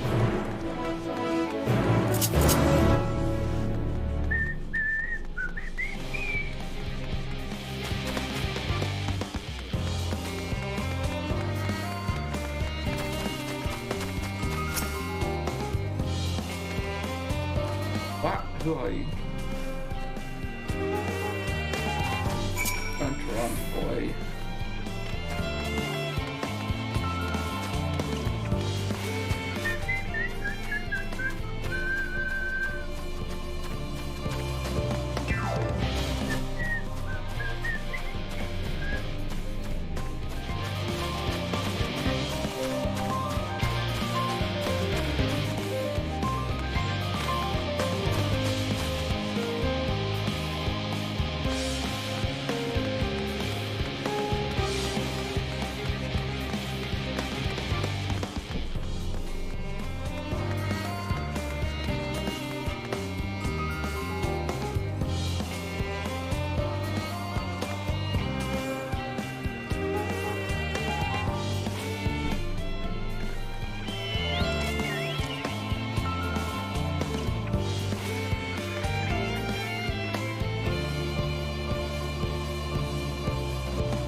You're visitor Charlian, aren't you? You do have a worldly look about you. Cleaner, I too have journeyed far and wide. Tell me, where is the farthest you have ventured? Of the world.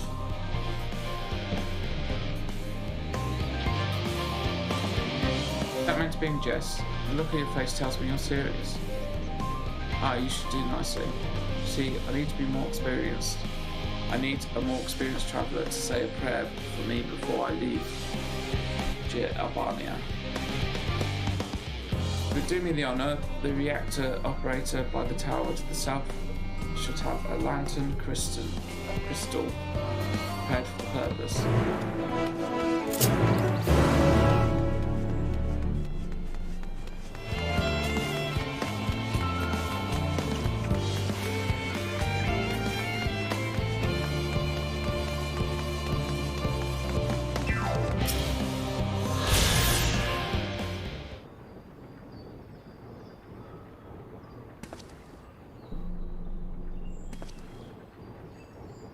I'm not going to go home so easily. Probably won't believe me either, but I've noticed that all is not right in Labyrinthius.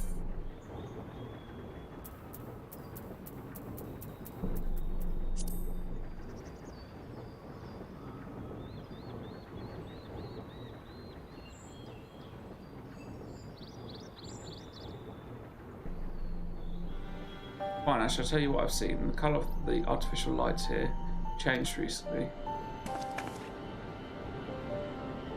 I know most people haven't noticed, but when you spend your whole life here, the difference is like night and day. Even so, no one will take me seriously when I bring it up, all because of my age. I got into a big fight with Father about it. Labyrinthos is a danger. Who knows what would happen if the artificial sun broke? That's why I can't go home just yet.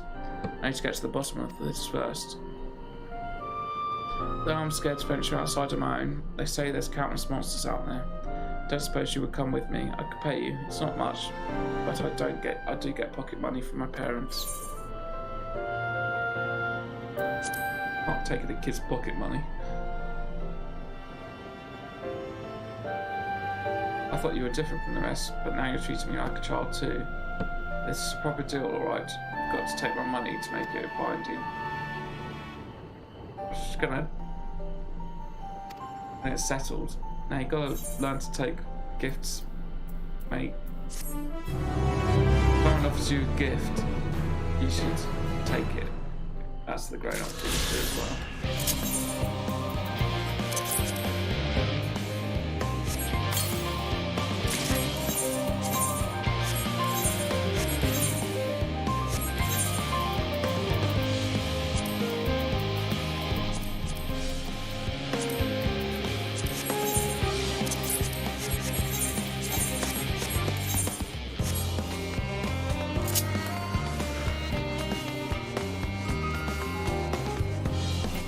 Where we headed?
Here for the crystal. I hope it does some good for that gleaner. Those folks need all the luck they could get. Lanterns light the way through the darkness. A torch can mean the difference between life and death. They are synonymous with the safe passage. As such, it has become customary in recent days to imbue the crystals inside with the prayers of a more seasoned traveller. And today, that traveller is you. Simply face the crystal and pray for the safety of the traveller to be, if you will.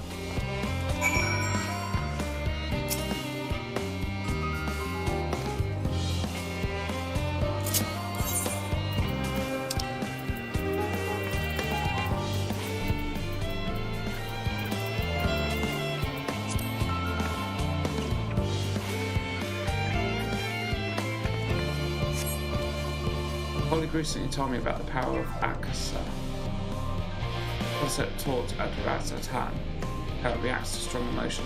I wonder if this misfit of praying to a crystal is a manifestation of that power. Well, that should just about do it. With any luck, your prayers will help guide the gleaner safely through the perils of this journey.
You have a lantern crystal for me.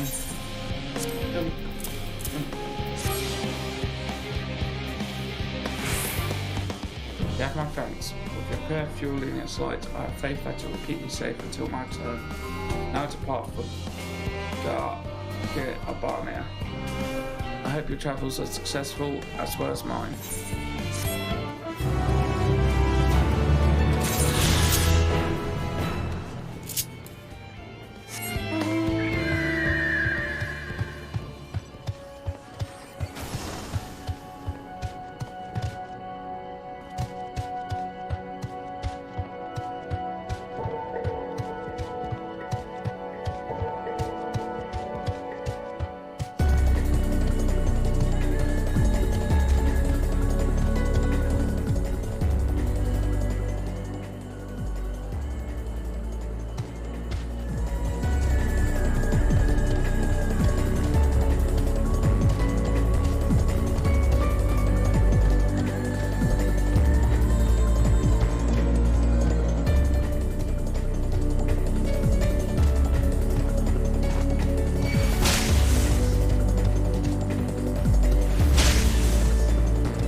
Alizé.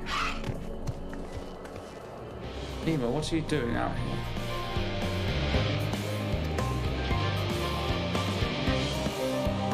I don't mind if you help the boxes, but it's far from the most exciting of tasks, are you sure?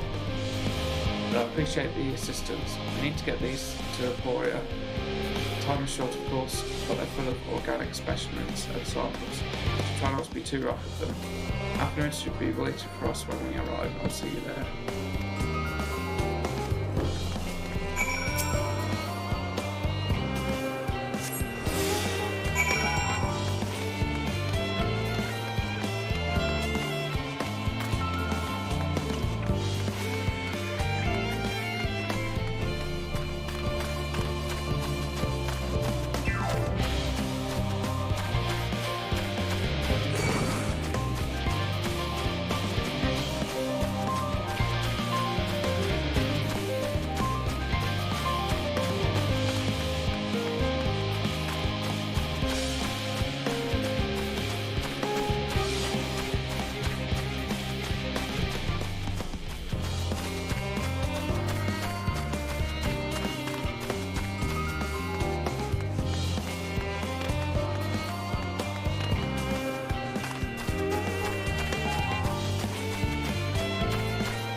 Oh, you're helping with the crates. Wonderful, you could put that there with the others.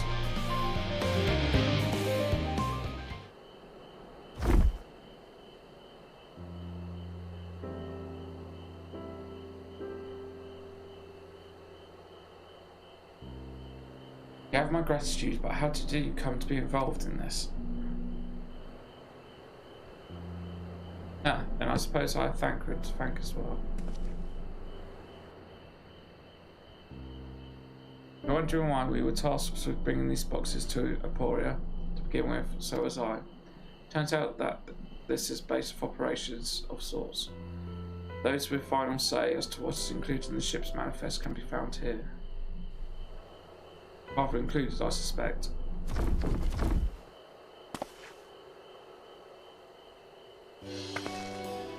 That should be everything. You carried all that once. Are you trying to enjoy yourself? Oh hush, they're lighter than they look. Not everyone has your delicate arms. I suppose we should let someone know that we finished. Theopildin is in the courtyard. We can report to him. Why don't you come along? You should get credit for your assistance at least. Considering where we are, we might even learn something of interest.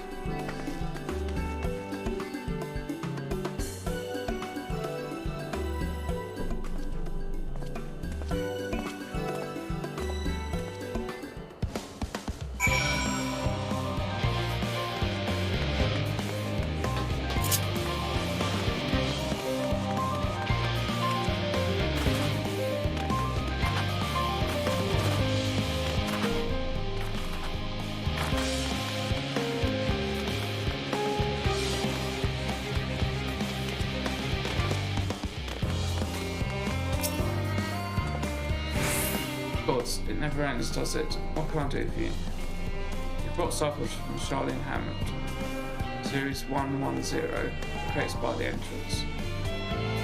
Ah, thank you. I'd expected one of my colleagues, but we were dreadfully short-handed.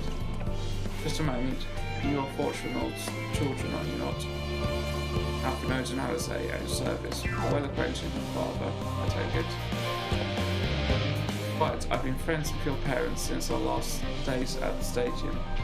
I remember when you were yay high, waddling hither and thither. Clearly it's been quite some time since we met. It's good to see you again, wielding your father's new lifts, no less. Your parents, when they were young, what were they like? Pray spare no tea. I should like nothing more than to regale you, alas I'm meant to be in charge here, and reams of paperwork wanted submission. Now that, in exchange for all the sorts of stories our parents were never willing to divulge, of course. Very well then. There happen to be 3 sets of documents in need of delivery, so how about you each take one?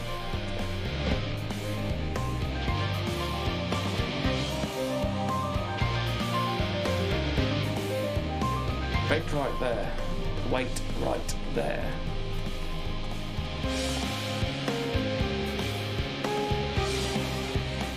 You'll find forum representative waiting to collect these near the southernmost structure. I hope I haven't kept her waiting too long. Never mind Alpha and Aze. I'm certain they will be back soon enough.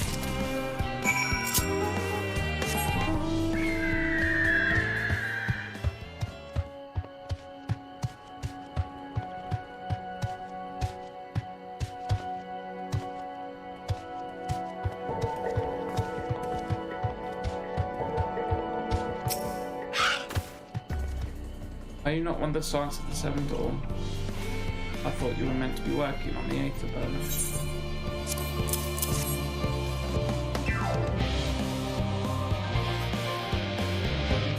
Yeah, pulled into paperwork, I was beginning to worry he had misplaced his quill. I appreciate the help in seeing these documents to my hands at last, as we are the task. Pray keep this between us, but I sincerely hope you science succeed. The Exodus is without doubt the most monumental undertaking in this history of the Forum, so we must be circumspect in all respects. Risk is a privilege we cannot afford ourselves. At the start, however, Charlene has ever been a nation of the curious. It would be a tragedy indeed if you were the ones to stymie your pursuit of truth.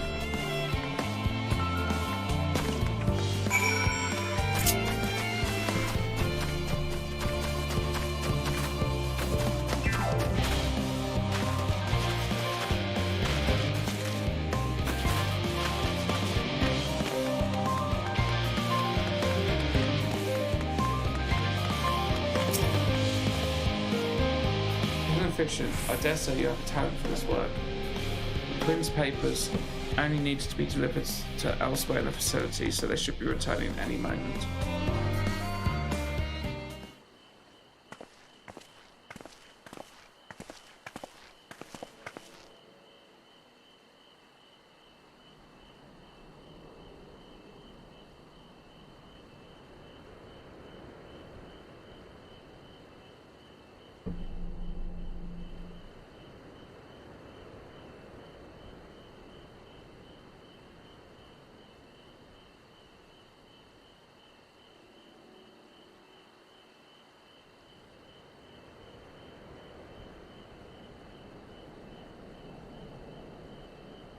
You return with not a scrap of paperwork remaining on our persons, you will note. Both have my thanks and my apologies for sending you on an errand far below your ambitions, while even as a babe you struggled out of your swaddling clothes, and... It's quite enough of that, thank you. It's compromising stories of our parents that we asked to hear, to reiterate.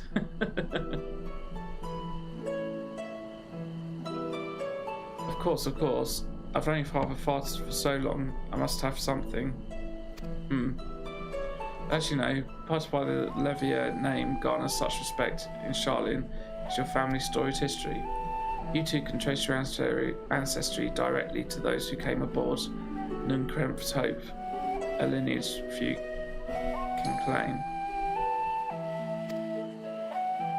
Never thought much of it myself. It's not as though our forebears founded our nation. They were simply there when it happened. Nevertheless, it has traditionally been a point of pride. It is why Krep's pronouncement renounce the ways of war and pursue enlightenment through knowledge and reason has ever been our family's creed.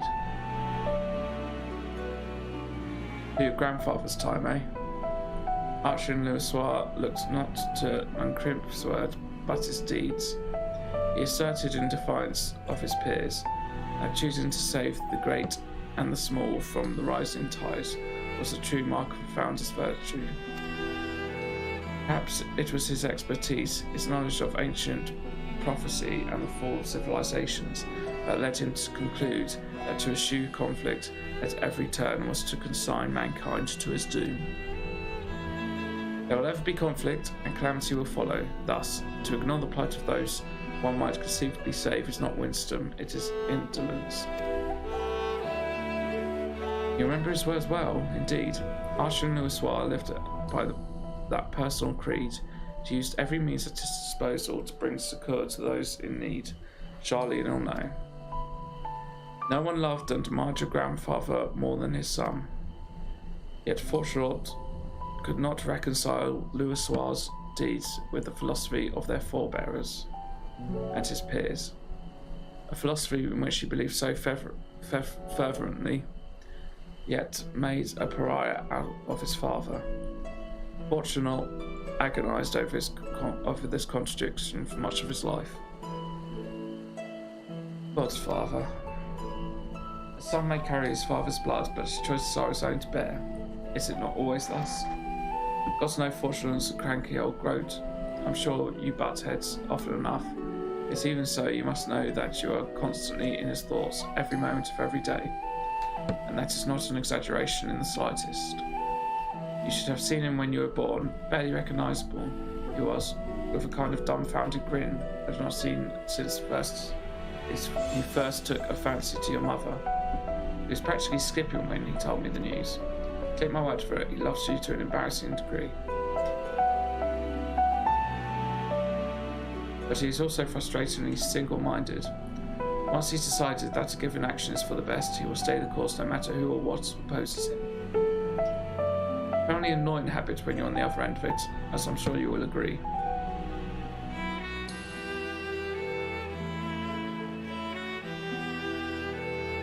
I'll say, thank you for your insight. When next we meet our parents, I shall mention that we spoke. Try not to get me into too much trouble now. I need the forum on my side. Speaking of which, I ought to be getting back to work. I have to make sure that those specimens you brought make it back to their proper places. The cranky old goats will have my hide. We can speak again later.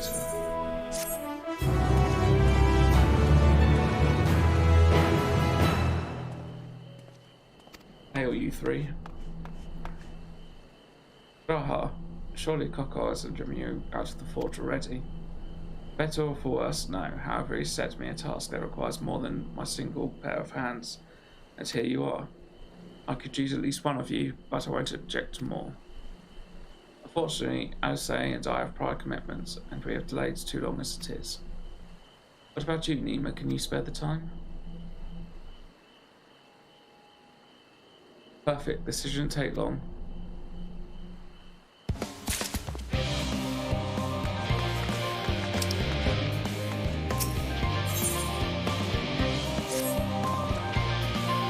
That are, and I quote, promised heap of adamantite falls right out of the bloody sky and into my lap.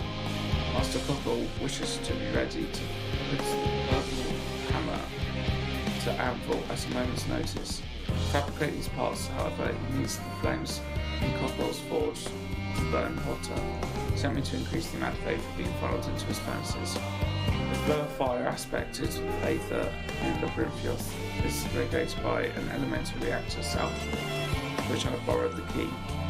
The adjustment will require 2 people to carry out safely, but I can explain the process when we arrive. This is where we part then. We shall see you in Charlene Hamlet as the adamantite arrives, if not before. This way then.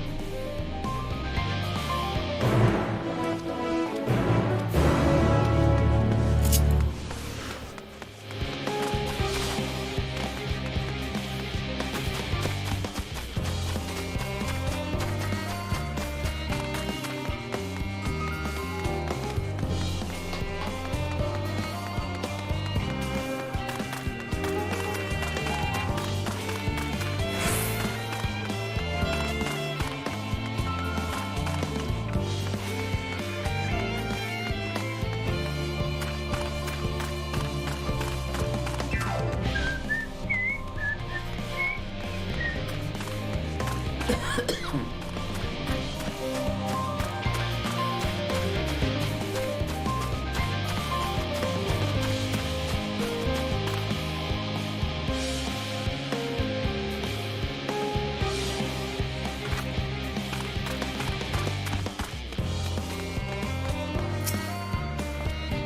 reactor's house within this facility.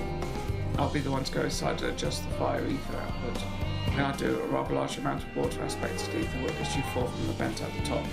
I expect this to attract at least a few elementals, which would both rather not be drawn into the reactor itself, trust me. Last that you put down any that draw too near, they'll pose you little trouble, I'm sure. Wait here if you would.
Everything goes smoothly out there. Not as much, no major complications to speak of out inside either. The water aether seems to be venting properly. I expect Cockle will have seen the difference in his forest flames by the time I return. Since I have you, there is another matter I thought to discuss with you. Nothing terribly important, merely something I've been considering. Part of this I shared with everyone, yet you, and only you, have been to Elpis. As we have established, refined adamantite is a product of Aleg, the Empire's twilight years in fact. It was a material which saw much use as part of the Allegan's efforts to extend beyond the bounds of this world, Dalamud, of course, being the most prominent.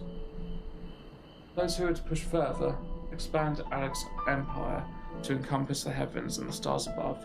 Perhaps the greatest was its infamous technologist, Arnon.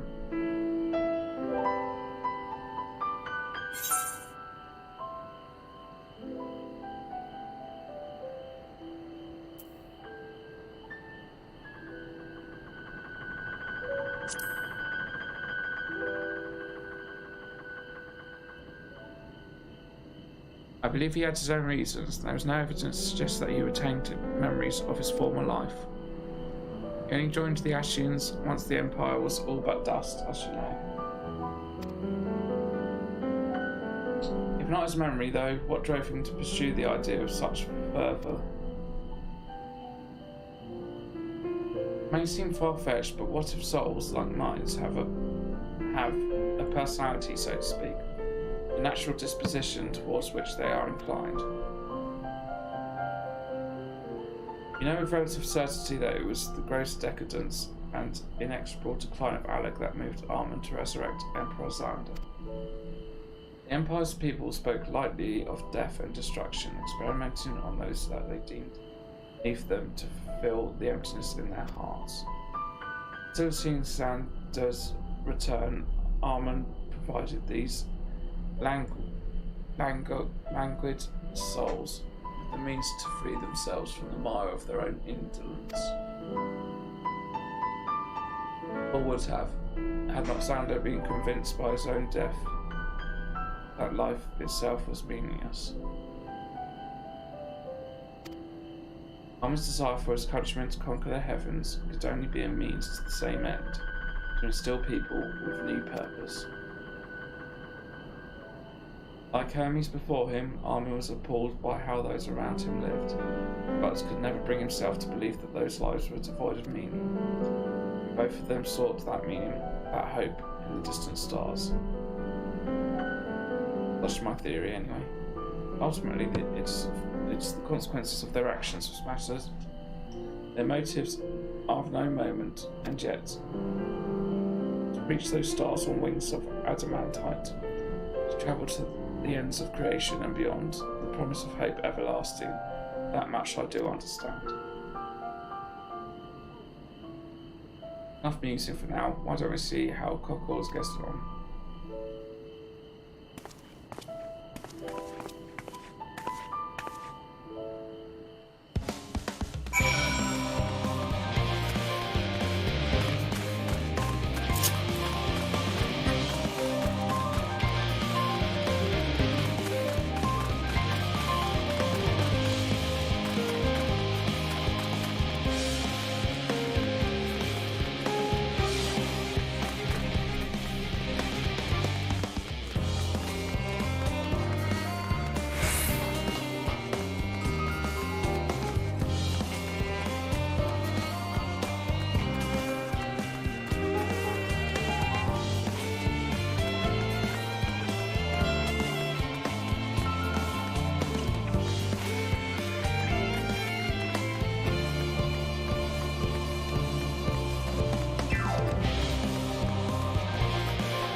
can feel those flames ablazing from here. Glad you found someone capable, Grahar, but there's not much left for you to do. Unless you can conjure up a refined adamantite to be faster.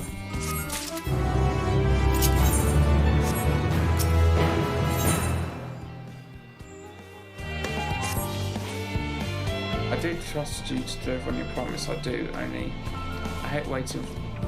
I want that adamantite, and I want it now. We share your impatience, I assure you is there truly nothing else we can assist with in the meantime? I wish this sitting about's unbearable. Pity the Forum frowns on recreational explosions. Well, so long as they can't prove it was premeditated.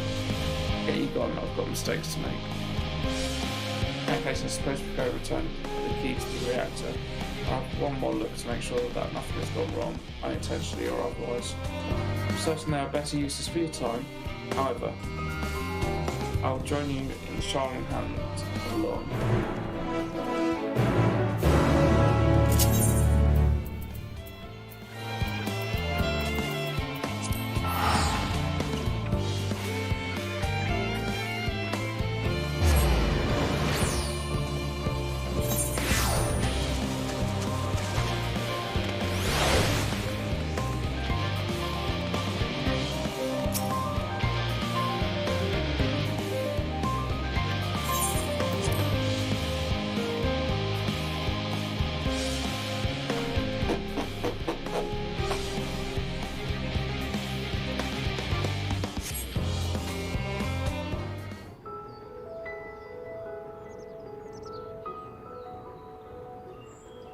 All set, I take it?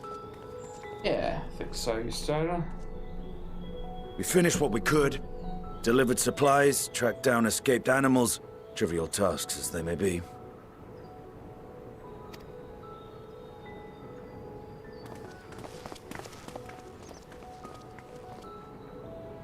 That's enough, don't you think?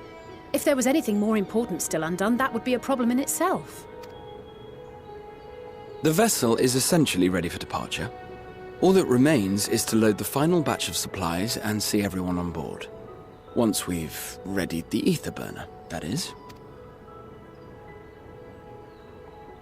Ah, had a feeling we might find you all here.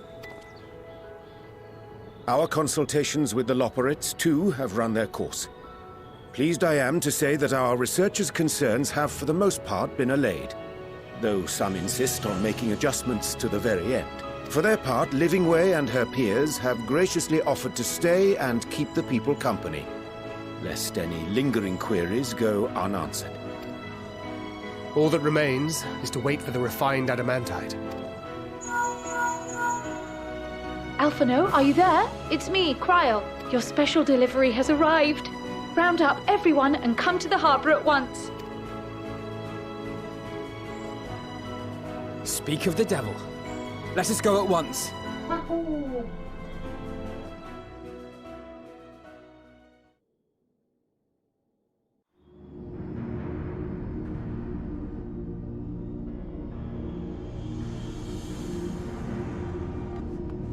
Forgive the intrusion, Master Fortuner. I bring urgent news. A great commotion has broken out in Scholar's Harbour. Your presence is requested, with all speed. Now, is that big commotion? You're just saying it's a big commotion. Now, where might this delivery be?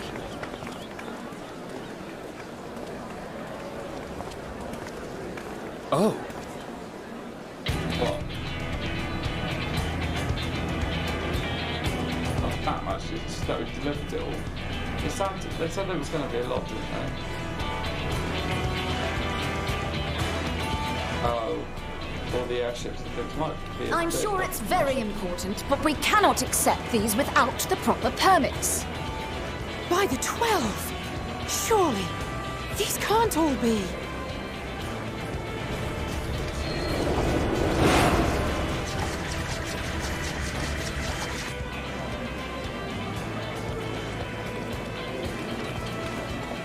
Bleeding hellfire! They're bringing them by sea and by air.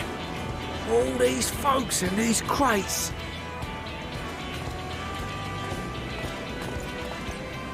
And more on the way. Got your adamantite right here. A bigger haul than any of these sorry bastards brought, and that's no lie. Some nice healthy competition between races.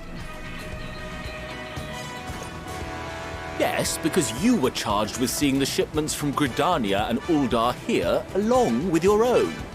Give credit where credit is due. Sounds like the sorry whinging of a sore loser. And a hypocrite to boot. Ain't no way a scrawny whelp like you took a dozen steps inside a Dalamud shard. I'll have you know I went all the way to the entrance. I played a vital role in keeping a lookout whilst our expeditionary forces secured the adamantite. Left you outside so you wouldn't get anyone killed, did they? Well then, credit where credit's due, you did a right fine job sitting on your ass. Take that back. Make me. I will not stoop to your level.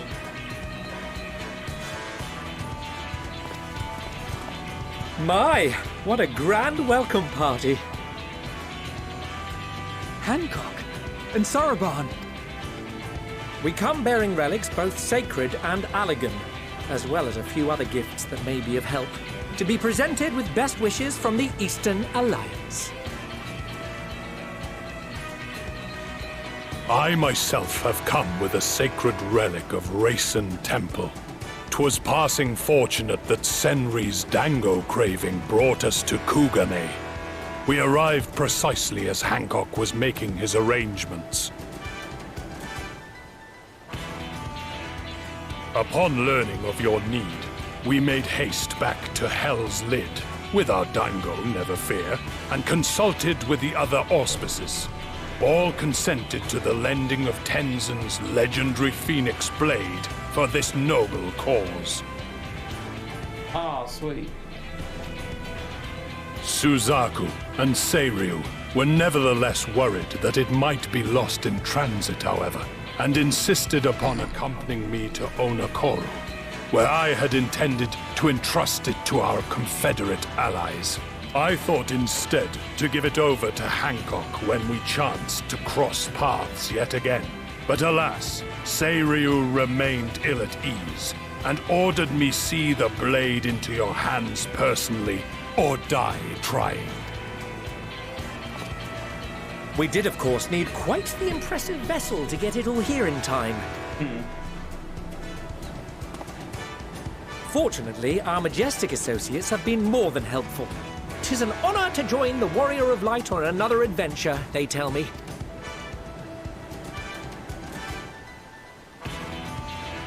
That is all wonderful to hear, but what of the extraordinary cost?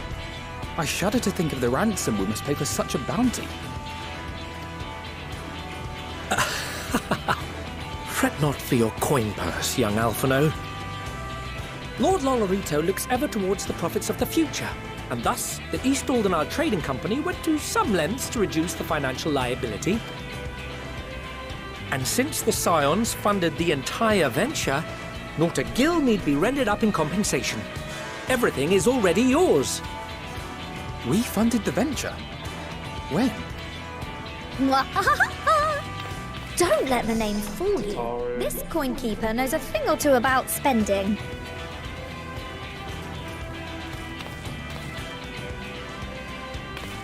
When it comes to capital investiture, a sprinkling of gil here and there will not do.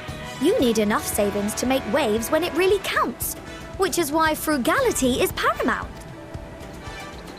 We also had the benefit of a generous patron.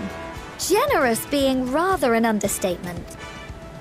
She has supported us from the shadows since the very founding of the Scions. We even had coffers to fill. Oh.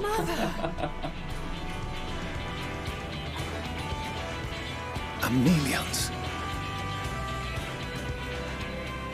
I remain, of course, an entirely neutral party. I simply thought our family's coffers were needlessly full. We can hardly take them with us on your teeny-tiny toy boat, now can we? And would be a shame to leave all that hard-earned wealth unspent.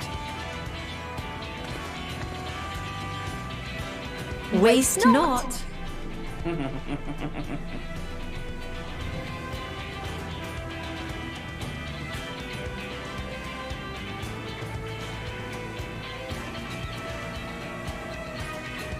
However did you manage so much in so short a time then?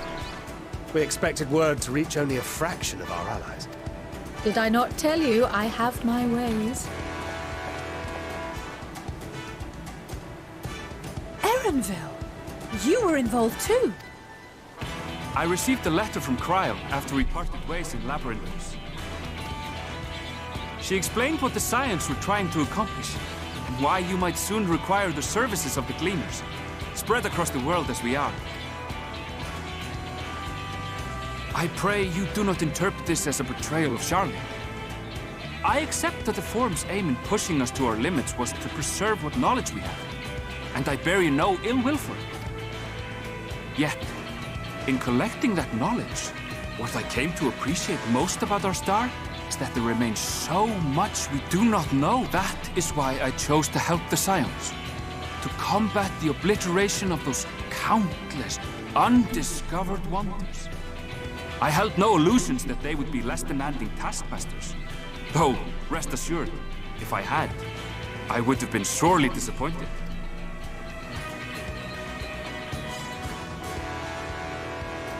To make a long story short, the whole of the guild ship cooperated to ensure your call was heard far and wide.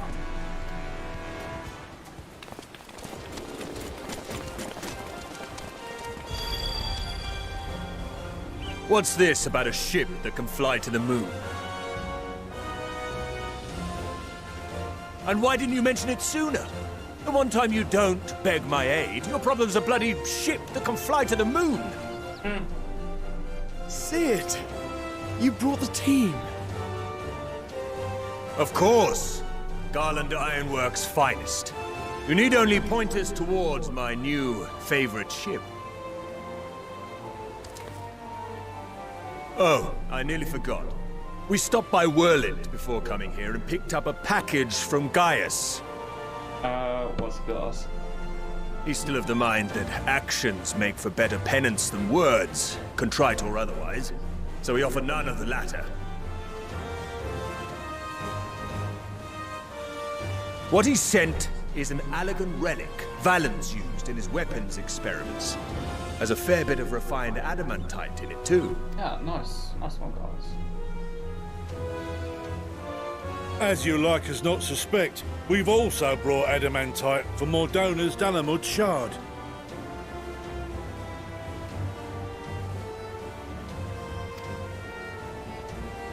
I admit to some consternation upon first receiving Kryle's message. So few Scions remain at the Rising Stones now. Far too few for such an expedition. However, the Gleaners were able to secure us reinforcements. Idleshire's treasure hunters, not least among them. I know. The Gobbyflock fought. Slowfix's gratitude for the safe return of his daughter has not waned, and he gathered his kin to our side with an astounding quickness. The clash between their machina and the Allagan defences was a sight to behold. I wager even you would have been impressed by the magnitude of the Gobby boons. Fascinating as all this is, I fail to see how it explains your presence here. Does Razat-Han not have more pressing concern?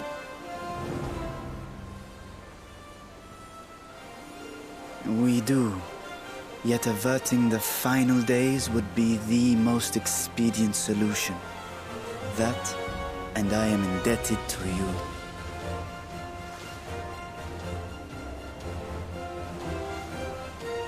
Though they chose to take their leave of Thavnair, those you saved in Galimund remain my people. My gratitude is beyond words. 'Tis appropriate that I aid you in kind. If in the doing we bring salvation to others of this star, so much the better. You will recall that I spoke of my father, Midgard Somur, and his journey across the great expanse. As he traveled betwixt the stars, His resplendent scales drank of the ether in those nigh empty surrounds, and imparted to him the strength to persevere.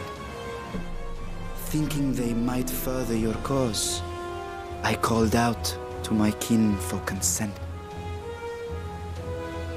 Ajdaya's answer was silence, as ever. Tiamat and Chrisvelgre, however, responded favorably to the suggestion. My sire, too, stirred from his slumber long enough to speak and say, "Very well. Thus have I brought you his own worm scales. Fit them to your purpose, and seek a worthier fate for us all."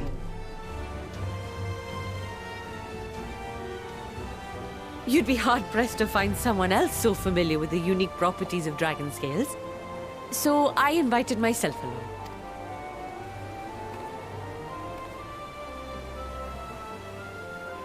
Bugger me, this is so unbelievable. I've gone right back round to believing it again. Forget a 6% gain in efficiency. With all these goodies, we could get 7, no, 10, no, 14 bleeding percent. Think of how far we could go. What we could do with that much power. What we could blow up. If Kokol is duly convinced, then it must be true. In which case, the Scion's end of the bargain has been fulfilled. Would you not agree?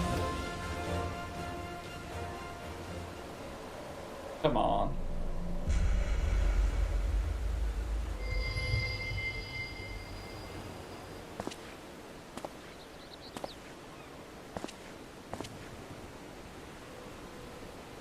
Yes, Father? Come on. Get some makeup. Give us our name back. I know not what you seek of Hydaelyn, nor for what purpose you would take command of our ship. Yet this much is certain.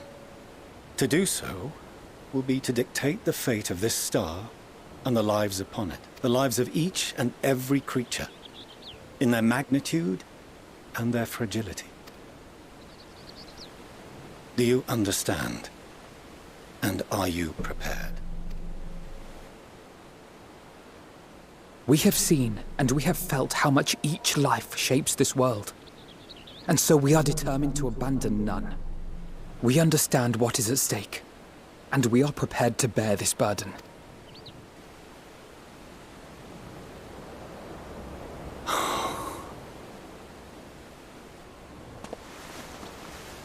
Yeah. Then I will bear it with you. Finally. I beg you, share your struggles with me. As family. Yay.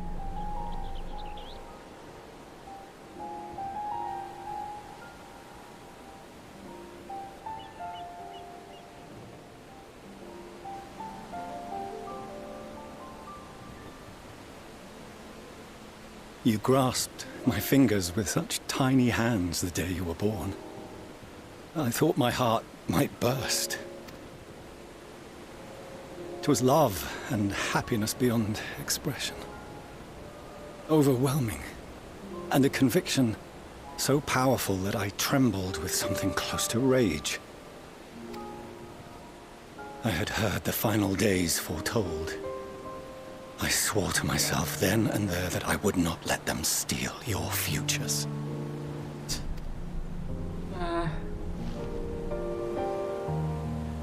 The great Exodus would succeed. Must succeed. No sacrifice or sin was worse than the alternative. If anything gave me pause, 'twas mine own father. The Archon Louisoix openly decried Charlian's policies, a perspective which I regarded with increasing disdain as I grew older, yet even as part of me thought him a fool. Perhaps I also hoped that he, of all people, would devise a brilliant means to save my children. A naive hope, but stubborn enough that I could never bring myself to keep you apart.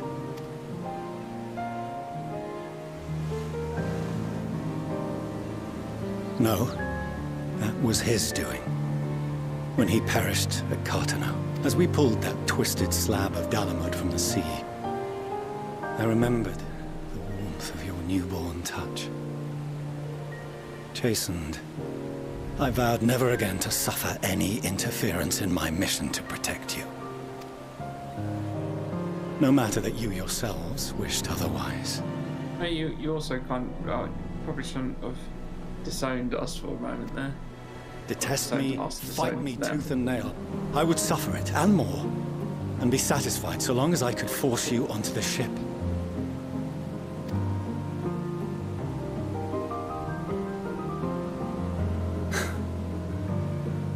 I was wrong. You two have grown so much stronger and so much wiser than I dared dream. You have earned the right to walk your own path, and already begun to do so. Good. Because there are things we care about, and people we love, and none of them is replaceable. Not a one. It cannot have been an easy journey for you to have come so far. We shall be glad to acquaint you with the finer details someday, once this danger has passed. All that we have seen and heard, that we have felt and learned in our travels. Ours is not a kind world, but it is beautiful. Always. Oh no. Are you quite sure that's wise? After all, someone turns pale and flees the room when he sees so much as an envelope containing word of your adventures. Whatever will happen if he learns what you were really up to? Millions.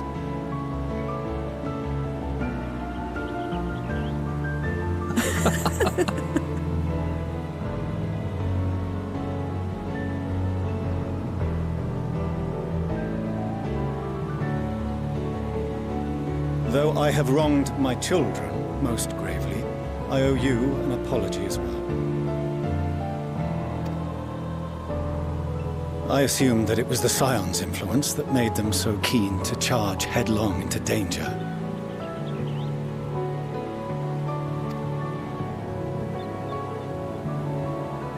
Yours, in particular.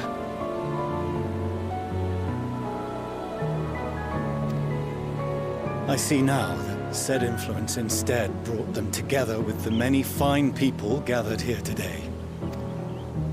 In which case, I hope you continue to guide them. If we've finished loitering about the harbor, might I suggest we put our plans into motion? People are beginning to look confused. Yeah, we're doing this in front of everyone.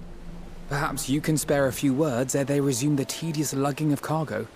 You have no small number of friends and admirers here, after all.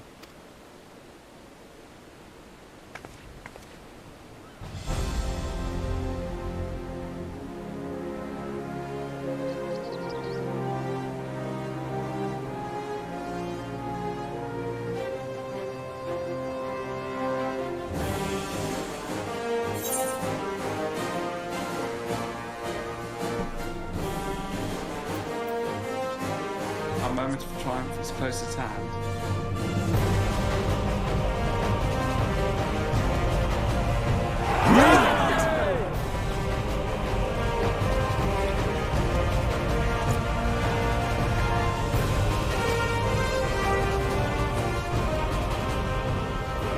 Your assistance is appreciated. Now, in an orderly fashion, if you please.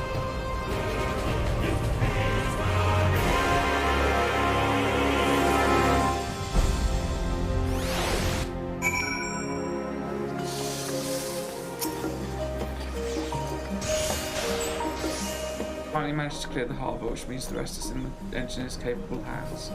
Meanwhile, Farfus issued us to us an invitation.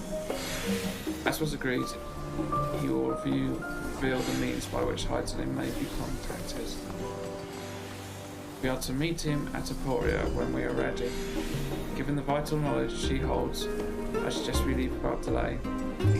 It transpires, however, that the forum's method of speaking with her is not without risks. I'm curious to hear what those might entail, but regardless, be warned. Most of those who arrived with the Adamantites have offered to stay and see to any remaining tasks that we do. The forum has already asked for my assistance in overseeing the process, so you needn't worry about a thing. Thank you, Tataru. We're off to Emporia then.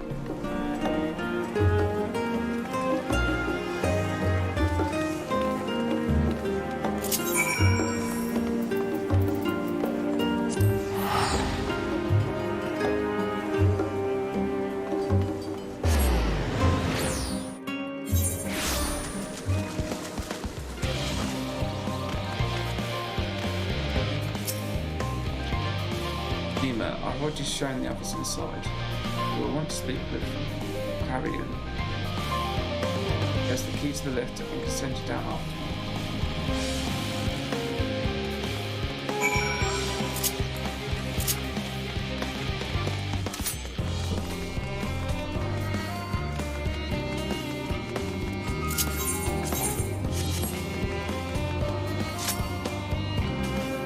We've mastered fortune. Yes. Just step inside the lift here. Let's see how we contact Heidel in there.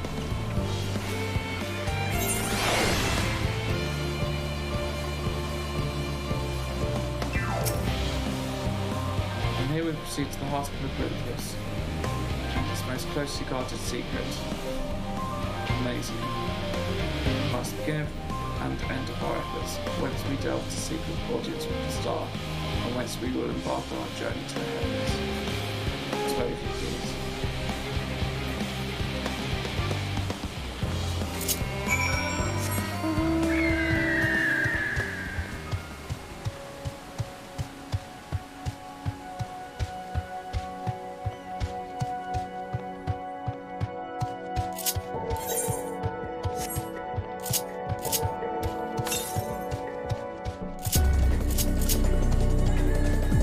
Whoa, that ship looks cool.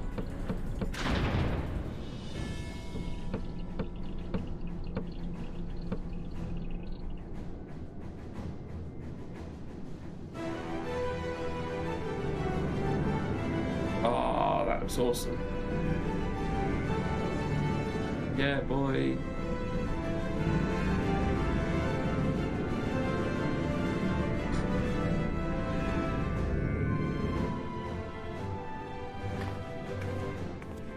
We could get a one-man person, one like a mount. That'd be cool. Bid you welcome to Thormizon. Direct your attention towards its centre to behold the ark over which we have long laboured.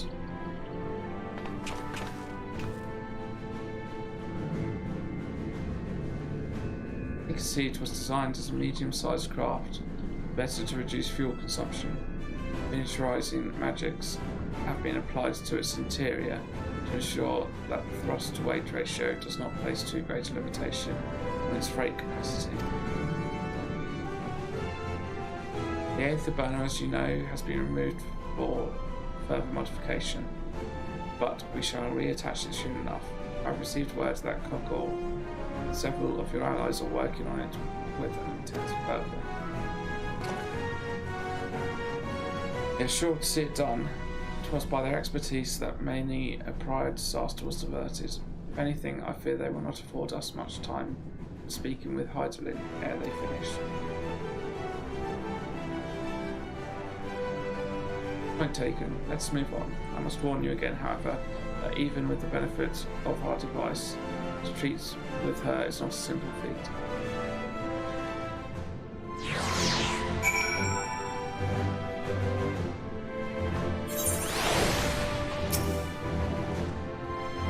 I've done what I can to impress upon you the gravity of what lies ahead. Are you prepared?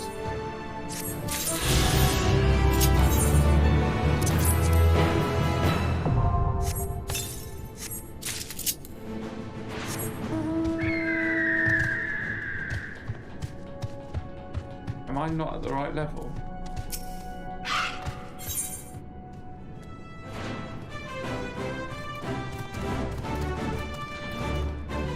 I think I actually need to kill something. Yeah, I'm so close.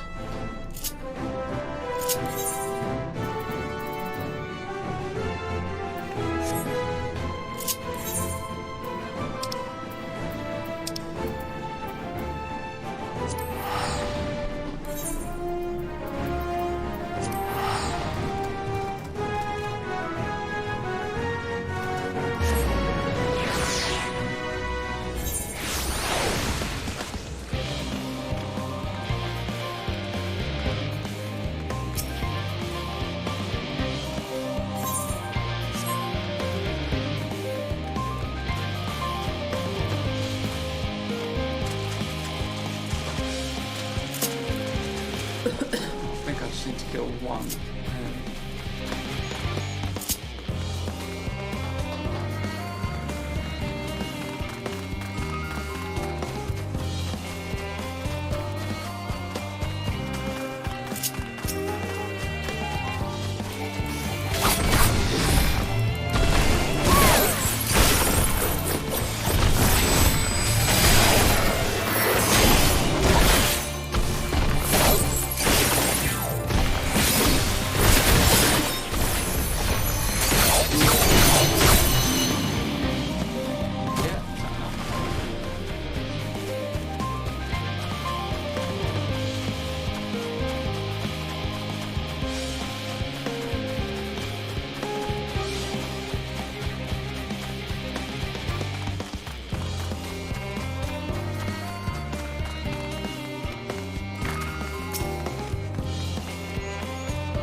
some story now.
You make for the lift at the centre of this chamber. Come.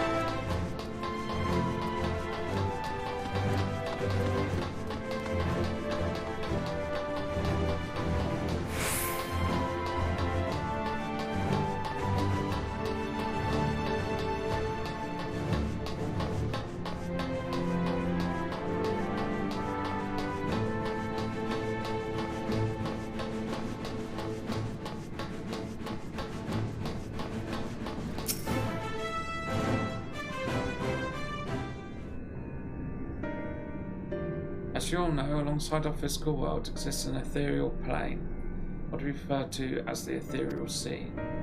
At the heart of the star, the physical and ethereal are one and the same. Thus the deeper we go, the easier it becomes to pass between said planes.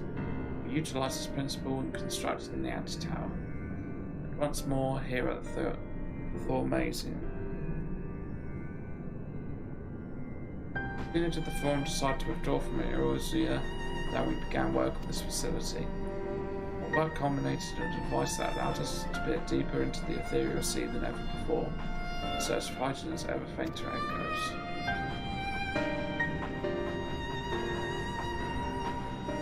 Ashioscope. Do you communicate with her through this device? For a time, yes, but since the seventh vital calamity, it has been rare to hear even a whisper. If you wish to react to reach her, you must journey closer to the centre of the star than we have ever dared beyond the Ashioscope. Even so, I make no guarantee you will find her, nor of your safety. Not so deep in the ethereal sea. We understand, but if you were to deliver this world, we have no choice but to try.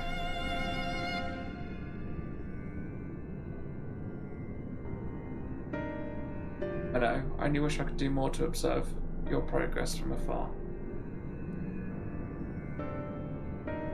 The Ashioscope's ocular lens by which we may peer into the ethereal sea without placing ourselves at hazard lies above us, though through it we can watch and guide you. In those swelling depths there are pockets of ether so dense and turbulent that they can unravel one's soul. If we determine that you are at risk or coming into contact with such a pocket, we will call you with the teleportation magics. To that end, it would be best if one familiar with the composition of your souls remained here to assist in assessing said risk. Otherwise, there is an increased probability that we extract you too early or too late. Surely it's got to be your Stola. Oh, okay. I think your Stola would have the best vision for our ether and stuff. Please allow me. I thought upon this much, and in truth I do not believe that I am fit to join you in the trials ahead. The events at the Tower of Babel drained me, yes, but even before that, your capabilities far outstripped my own. This is no time to have a weak link in your vanguard, no matter how much you may wish it were otherwise. If I assist in a manner that must unfortunately to say doubt, however, I may still be of use. Can you trust me to do so? I can think of none I'd trust more, compared to all that effort you put in to keep us alive, while our souls were in the first, preventing us from dissolving into ether on a seeker on a single expedition, thought to pose no challenge at all. And even if we did, I expect you would hunt us down and restore us to health somehow.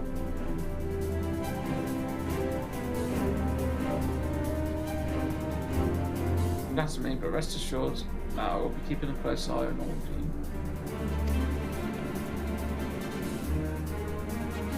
There is one more thing. Those in ages past referred to the ethereal sea as the underworld, our final resting place. In its embrace is memory washed away, leaving only purity of one's soul, so we believe. Yet what of these memories, do you think, to ask what becomes of them? Fast adrift in the ethereal tides. Some theorize that they linger for some time, those associated with strong sentiment in particular. In those depths, memories of the departed may even coalesce around you, for hatred or for love. Thus do I caution you to be aware, but also to have faith. Remember those who did gladly extend their hands to you, that they may lift you up once more.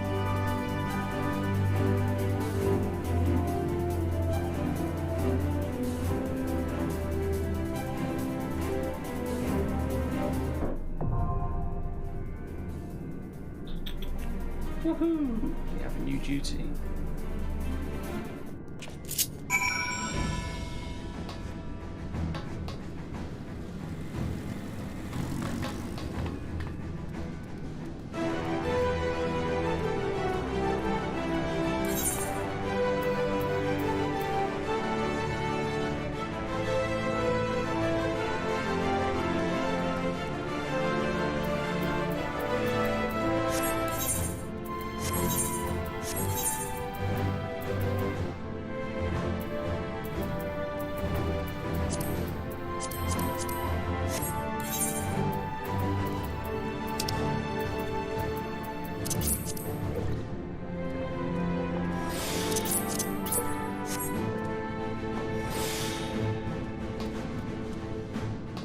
Come on, Graha. Oh no.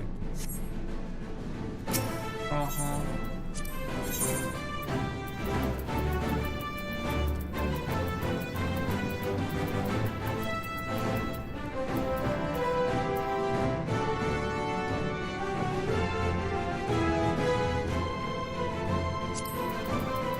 I stand ever ready.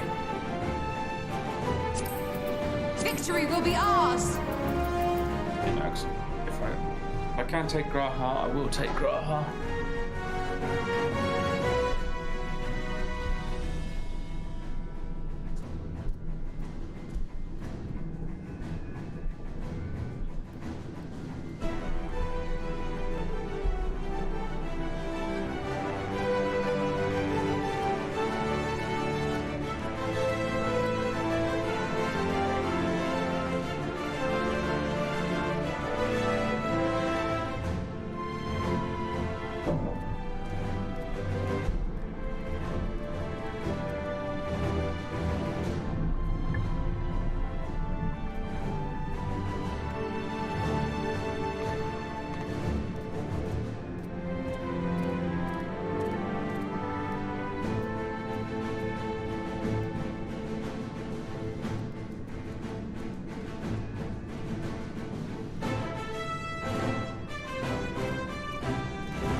this.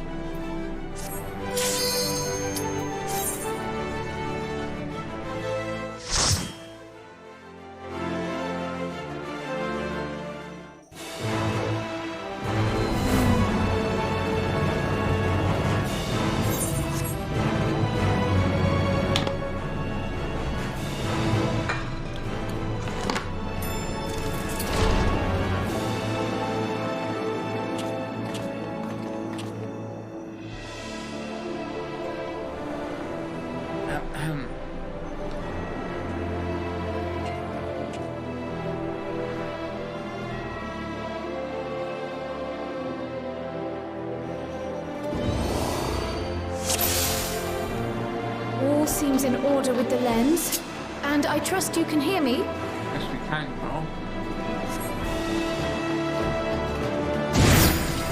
Those things are pure malcontent, the residue of lives unfulfilled. Hold still.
Allow me.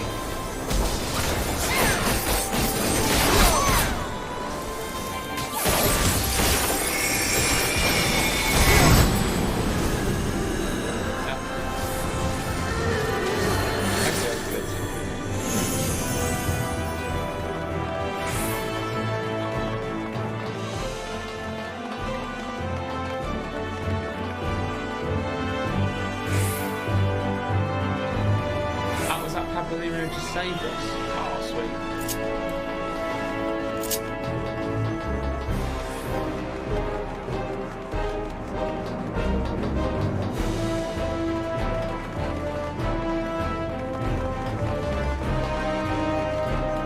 Right, who are we going to find?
Hold still.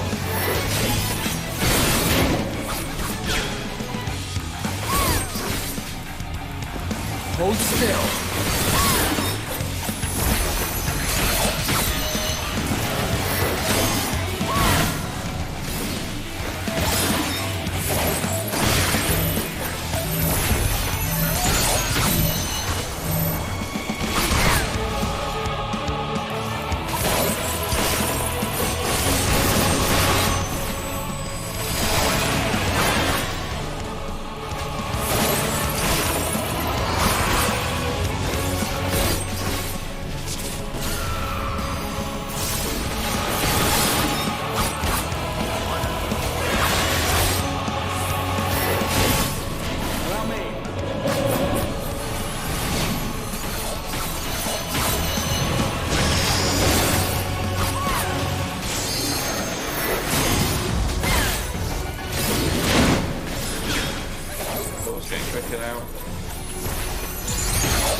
Attention.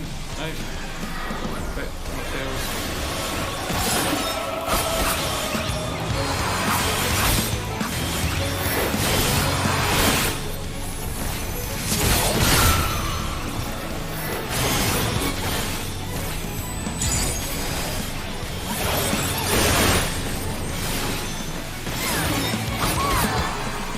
Tank buster.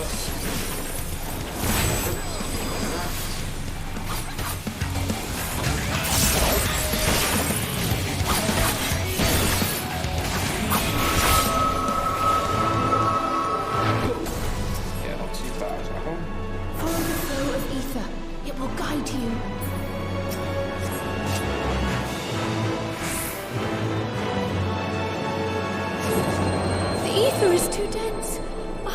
I'm losing you.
else is around? Oh,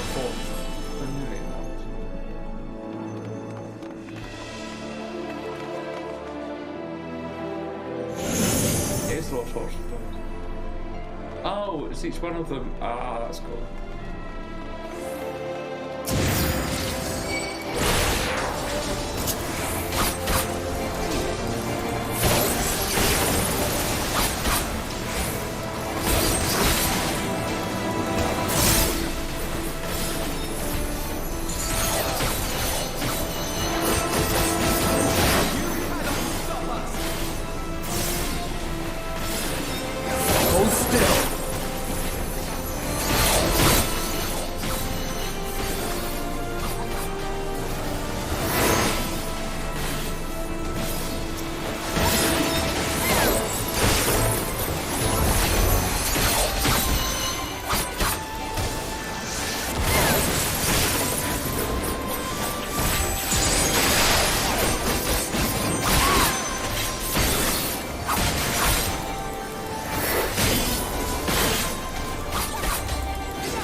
affiliate.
Who's this boss gonna be?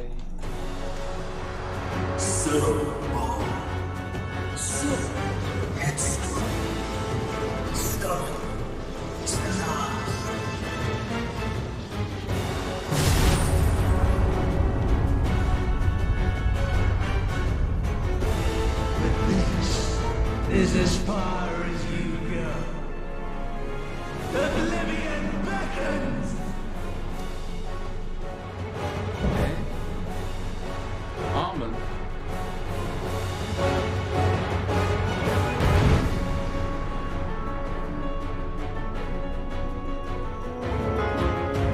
Fighting Ascian again. Go!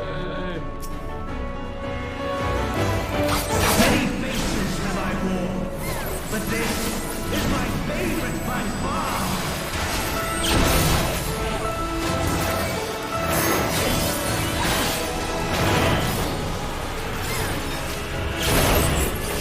You will persist in this folly no longer.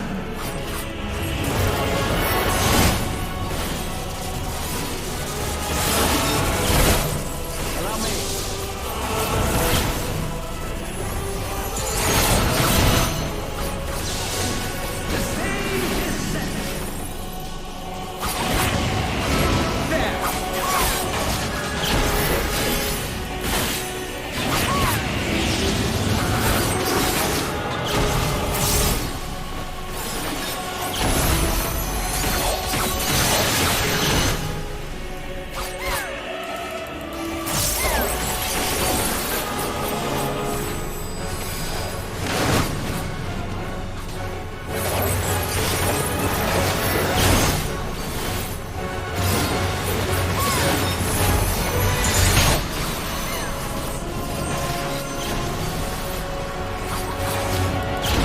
Let the curtains rise for the main attraction!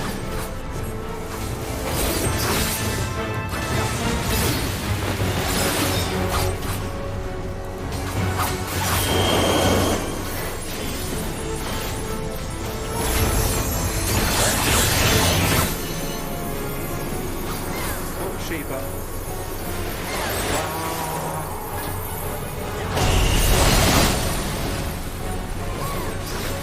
Ah, hide behind the ice. What a boorish audience you are!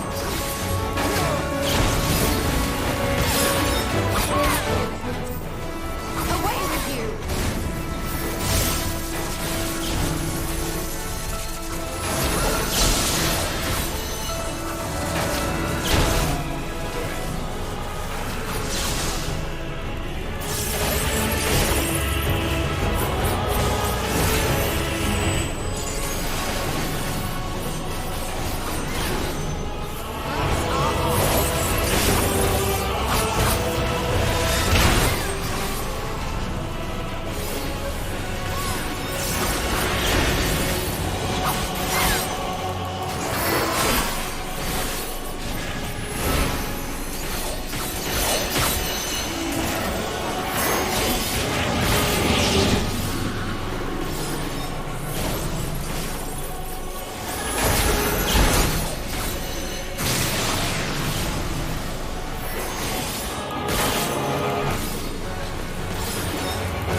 Lies! All lies! Your dreams, your hopes, your futures, delusions and lies!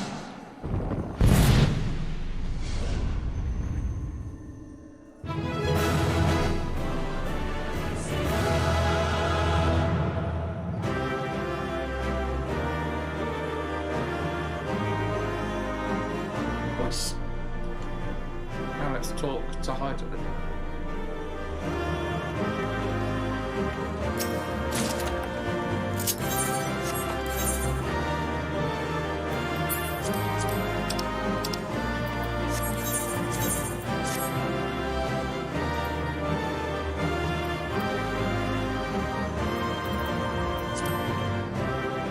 Ah, that's actually quite cool. I didn't actually spot what I got in that one.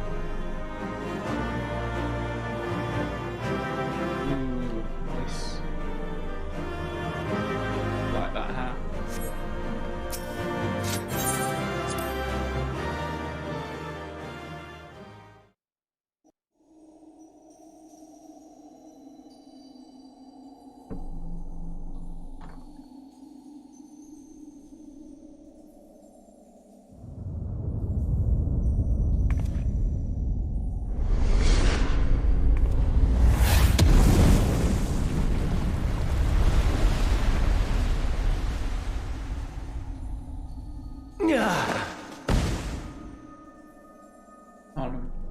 My very essence begins to wane.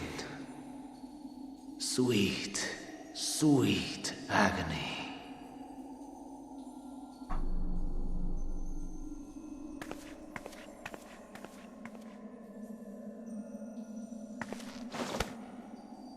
Oh, leave this to her. Yes.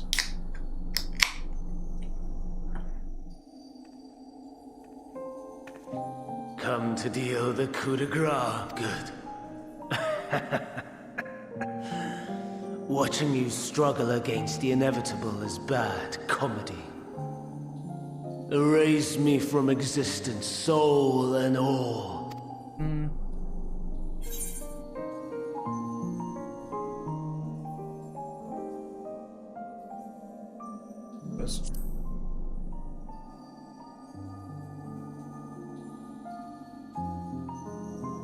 How would you know that name? So I've seen it, bitch.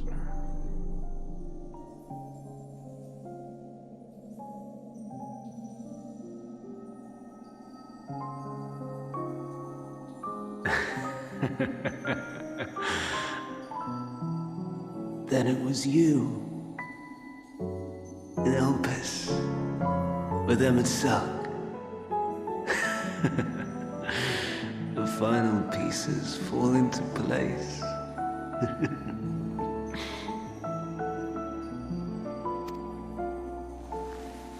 In my halcyon days, as the mortal Ammon, I was haunted by a dream. Night after night, the faceless multitude, the voiceless cries, shards of shattered memories. But slowly, the fog began to clear. This was Elpis. And I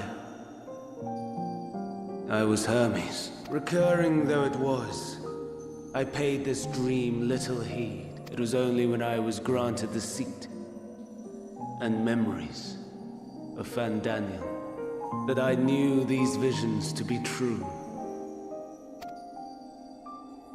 They were the memories of Hermes that he himself erased using the power of Kairos. Or so he thought. In his attempt to burn away the events of that fateful day, he succeeded only in searing them more deeply into his soul. My soul. Death failed to expunge them. No matter how many times it came. Rebirth after rebirth, from one Fandaniel to the next. I wonder, as Emet-Selch adrift somewhere in this ethereal sea. In defeat, finally remembering your time together in Elpis. How it must gall him to be entrusted with knowledge of the final days, only to be rendered powerless to act upon it. So many lifetimes dedicated to restoring his beloved Amarok in blissful ignorance. Oh, folly. But make no mistake, my life as Hermes is not the reason I invited the world's end. I have lived. I have struggled. I have dredged the very depths of despair. And in the detritus of existence, I found the truth. I served a great ruler, powerful beyond measure. The world his dominion. Yet even he and his vast empire were destined to fall, to become one with oblivion. At the end of life's journey lies only death.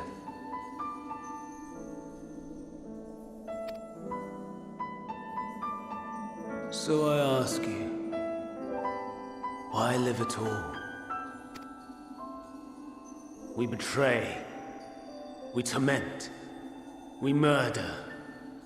We are wicked, spiteful creatures, without exception. If life is so sacred, so precious, why fill it with such misery? Man wallows in a hell of his own making without purpose or meaning. To live is to suffer, and I would end that suffering by my own hand. It matters not if it flies in the face of all believed right and just. Death is the only solution! That is my truth, my answer to the question. And yet, even as the words pass my lips, I am filled with doubt. Has my search reached its end?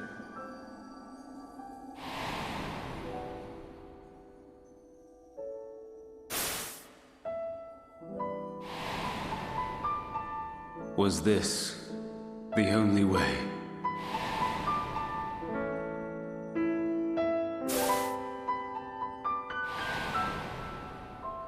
After all these years.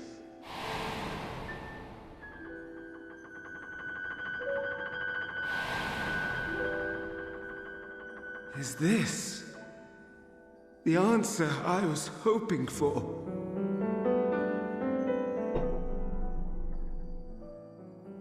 The lamentations of the damned.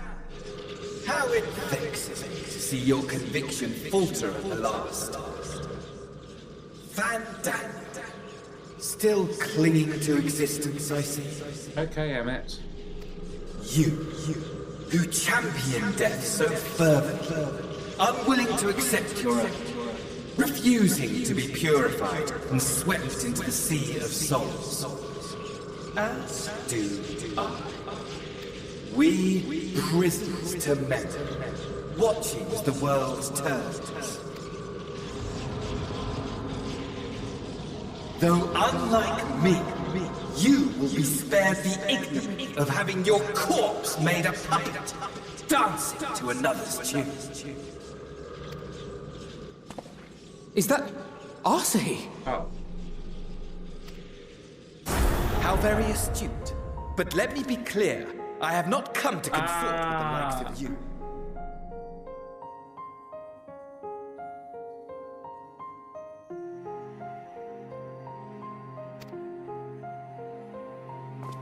Nor have I come to bemoan the state of the world following my untimely demise. In fact, I delight in mankind's downfall and the anguish it brings the savior of the savages.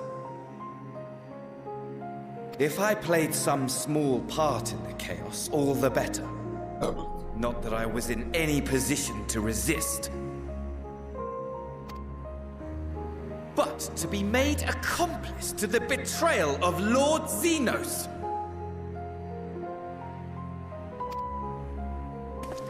I would die 1,000 deaths to exact my vengeance.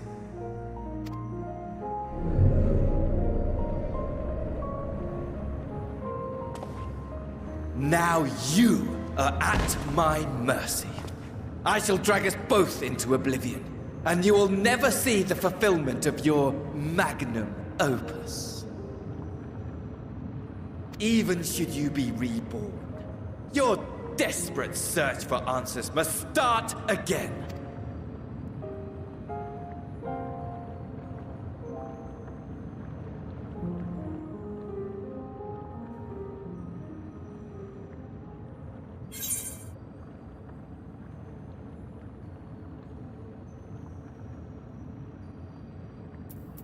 And we'll find the answers together.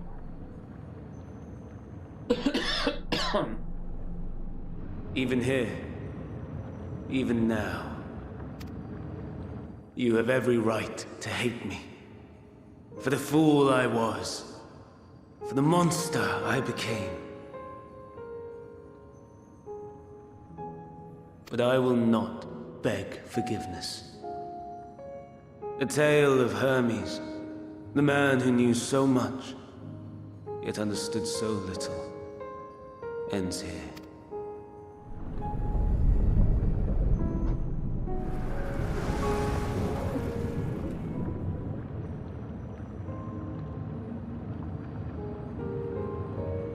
Don't try to follow me. I had more of you people than I could stomach in life. Never mind in death.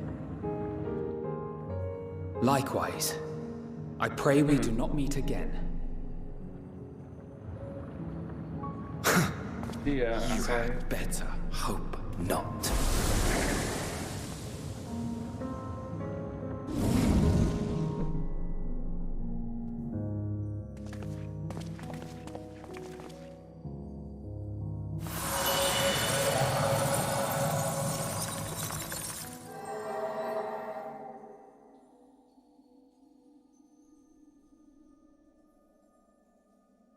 Come.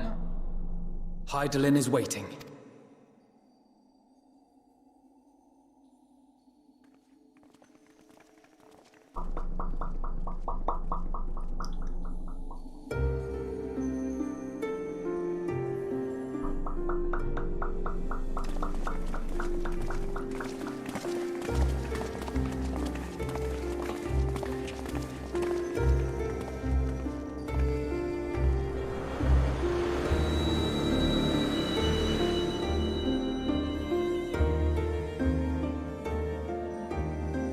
Brave travelers, I welcome you.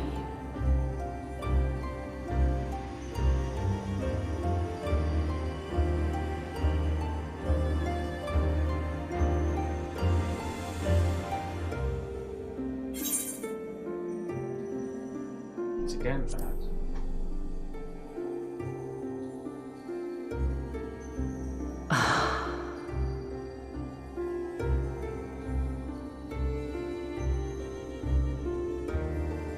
I see. Thou didst journey under Elpis. And now, the rivers of time converge.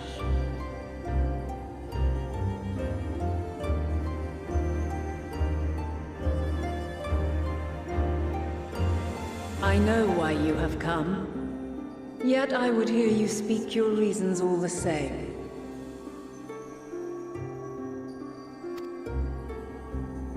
You created the moon to deliver mankind from the final days. But is that really how it has to end? We do not wish to abandon this world. We want to protect the source and all of its shards. To flee is but one of two paths. The other leadeth to Meteon, far beyond the stars, where she doth chant creation's requiem.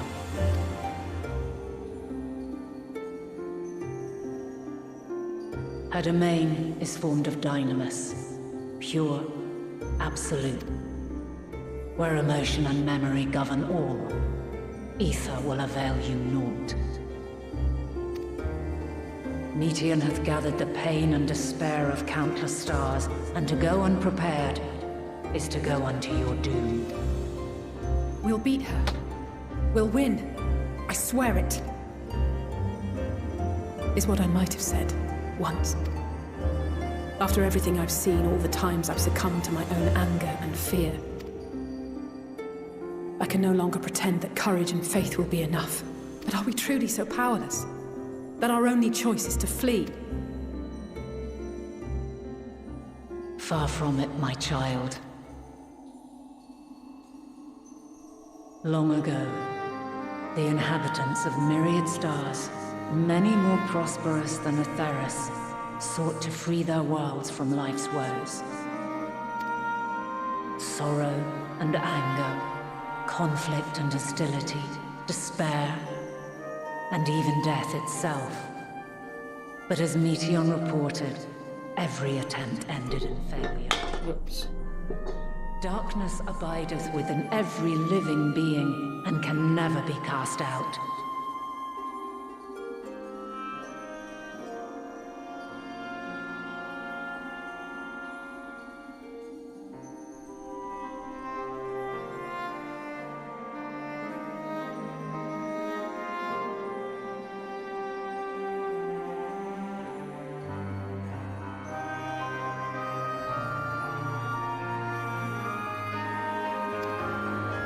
Neither reason nor faith can challenge this immutable truth. To live is to suffer. And in suffering, find strength, and purpose, and hope. As you have done so many times before.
Thou dost pursue an impossible dream, yet knowing this, you pursue it nevertheless.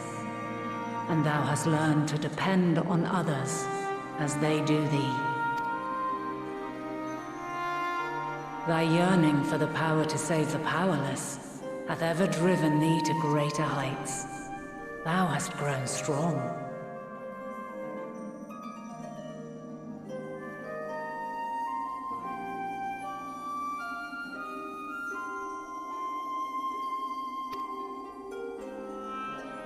Though those closest to thee no longer walketh by thy side, their love remaineth thy guiding light. For duty's sake, thou hast been bound by truths unutterable time and time again. Yet thy heart hath never wavered, as thy companions will attest. In thy pursuit of mysteries great, all thou believest is brought into question.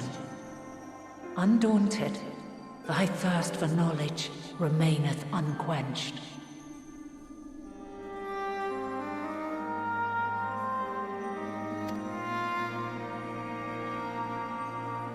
The fires of hatred that once burned in thy heart burneth no more. From their ashes doth spring the light of love, warm and pure. As witness to black calamity, thou despaired at man's helplessness. Resolved, thou didst unite a distant world on the brink of collapse.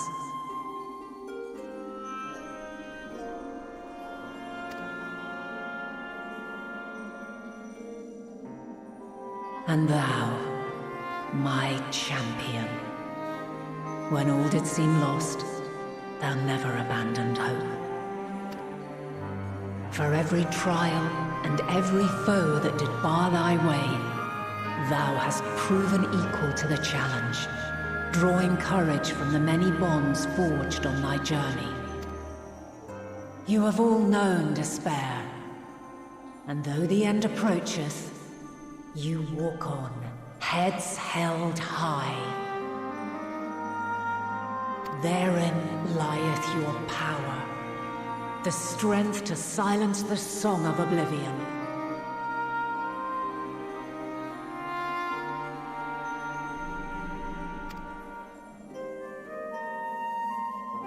Then there is a means to confront her.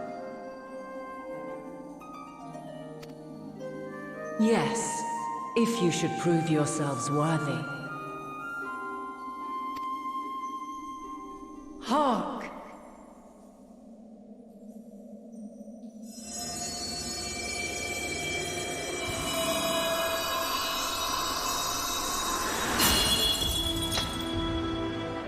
Nigh impossible is it to send mortals to the edge of the universe.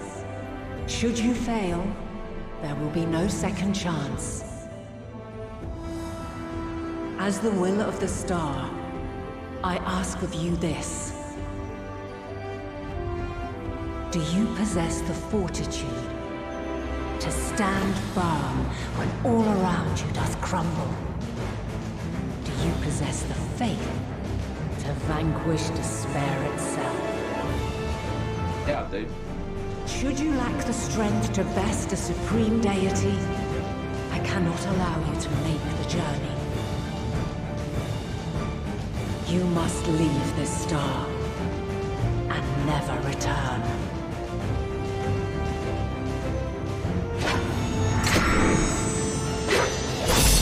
Prepare yourselves. Prove ourselves worthy, eh? Sounds straightforward enough. Aye. No room for confusion there. In any case, we've come too far to back down now. I am of the same mind. What power I have, I shall bring to bear. The three of you seem to be forgetting who we're up against. It's not every day we battle a divine being of untold power. Well, not quite every day. Do try not to get underfoot. Needless to say, so good. there'll be no margin for error. Let us hold nothing back. For the people of this world and those beyond the rift. Come on, Graf.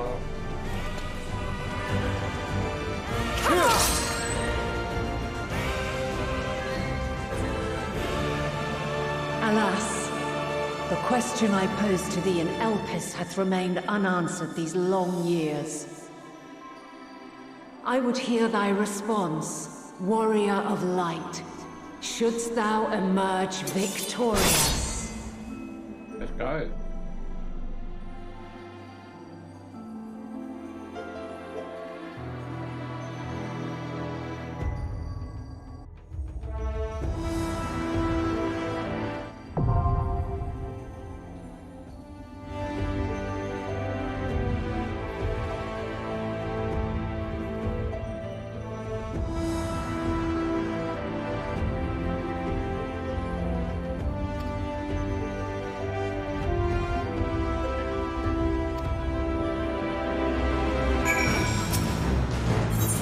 So I guess do a trial with the trusts. Oh, sweet. This will be good.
a man's fate.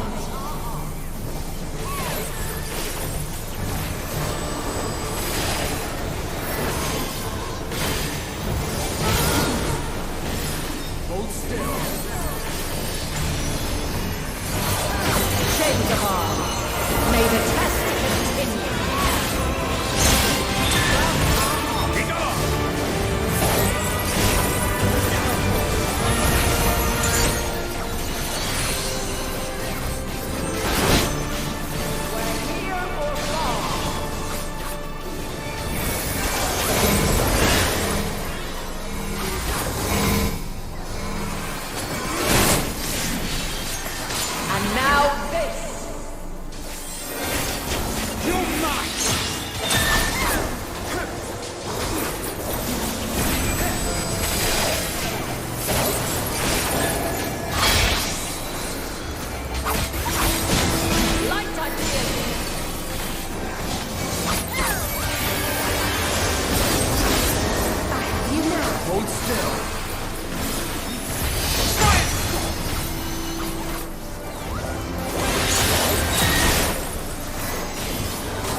By flame! You underestimate me. Something special.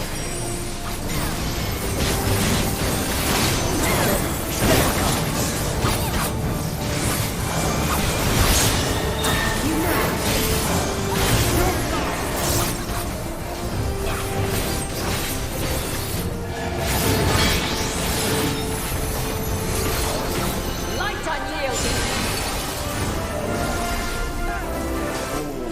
That goes have to be further back. You underestimate me. Hold still. My turn!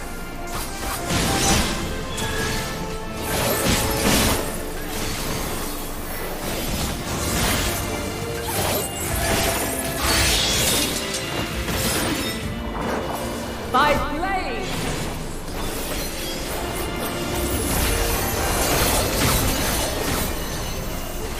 Crystals of light, to me!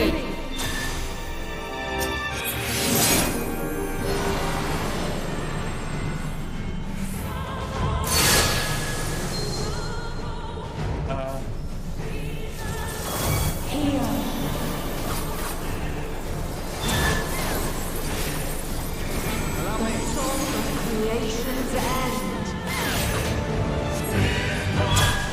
Feel.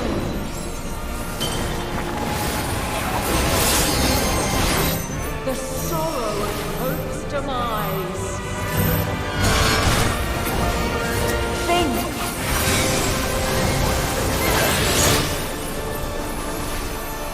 Find your way in the darkness.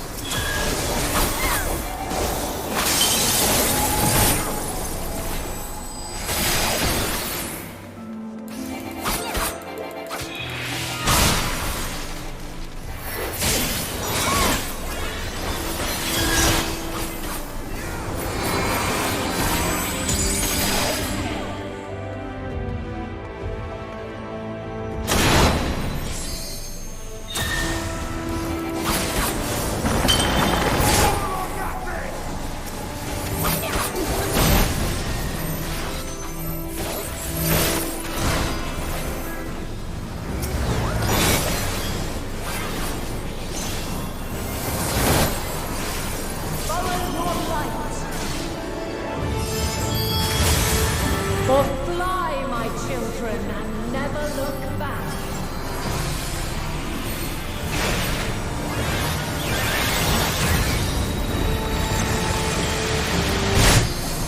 Wow. Then you are resolved. This test is far from over. By crystal light.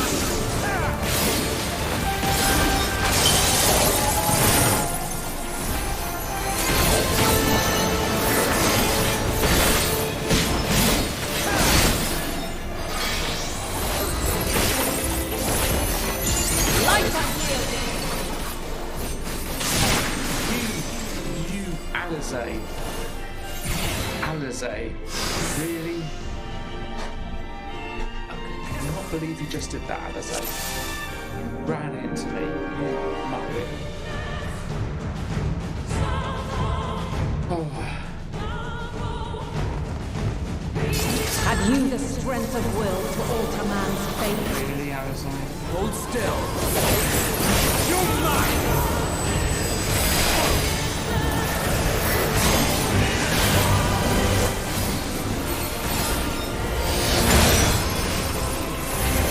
Change of arms.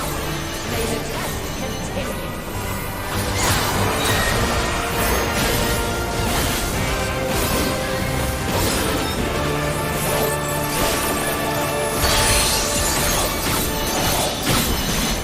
We're near or far.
have you!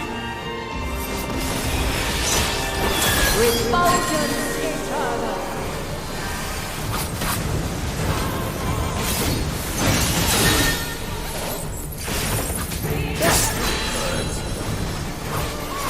You underestimate me!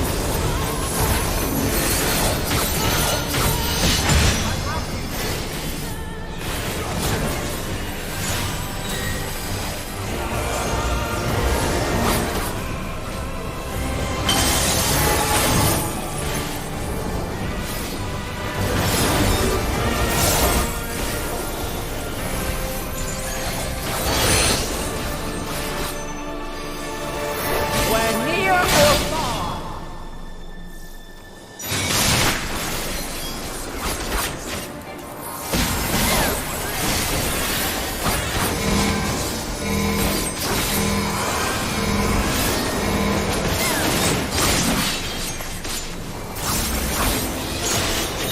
We're high or low!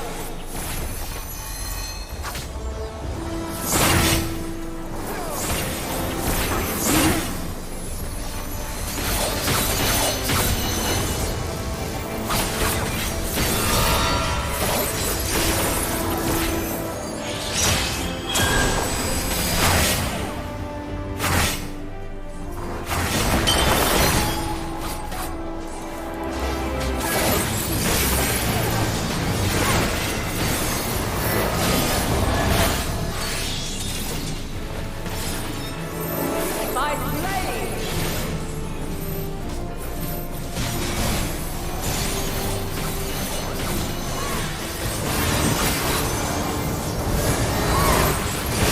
Make ready! My turn! Succumb not to fear!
At last, man has the strength to.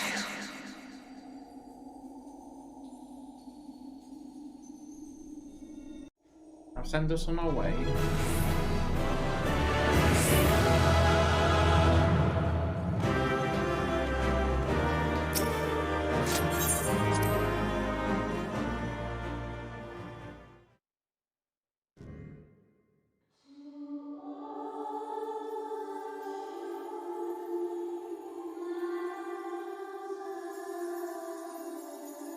No! This can't be happening! Yeah, we killed Hyderly.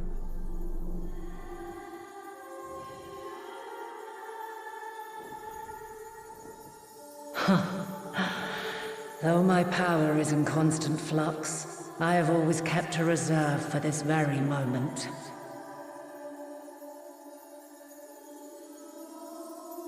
It was a true test of your prowess. You have done well. There is one thing I must ask.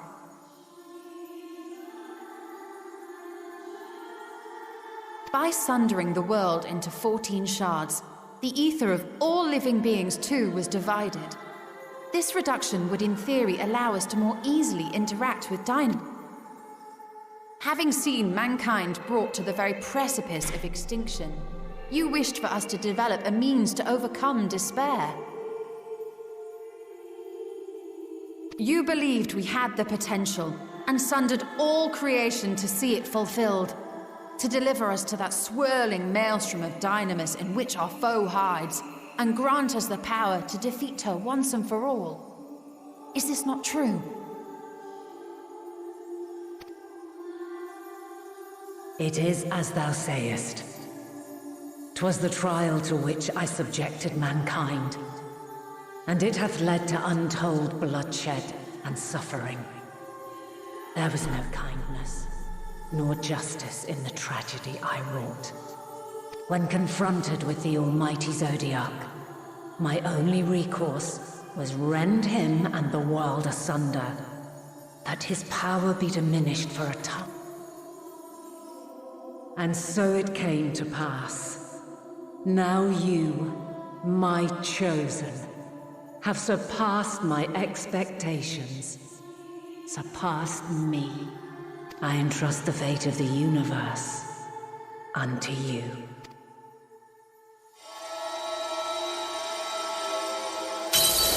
This crystal contains the memory of Meteion's passage through the stars. Deliver it unto the Loporrits. They will guide you to her.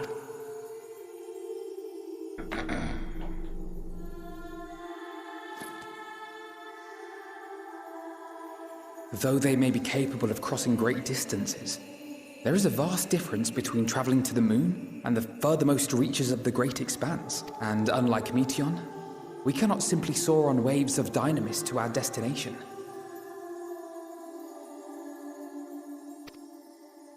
Indeed. To make such a journey would require an astronomical amount of ether.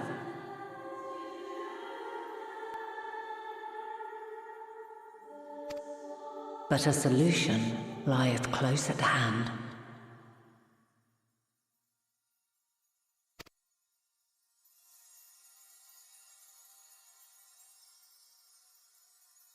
Of course.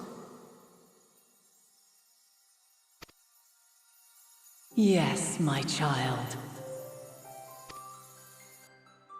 Ever since I became the will of the star, the ether drawn here had slowly crystallized. They who have answered my call know it well.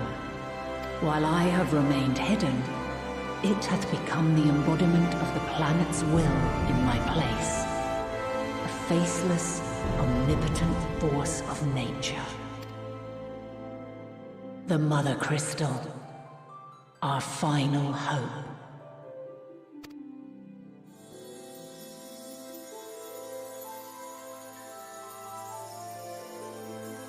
Alas, I can do no more.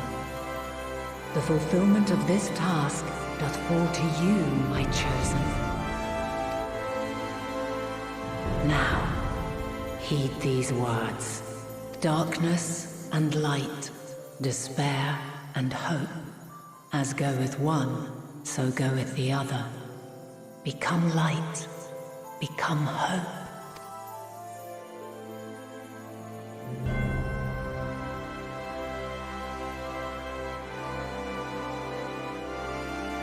I have a gift for thee. Come closer.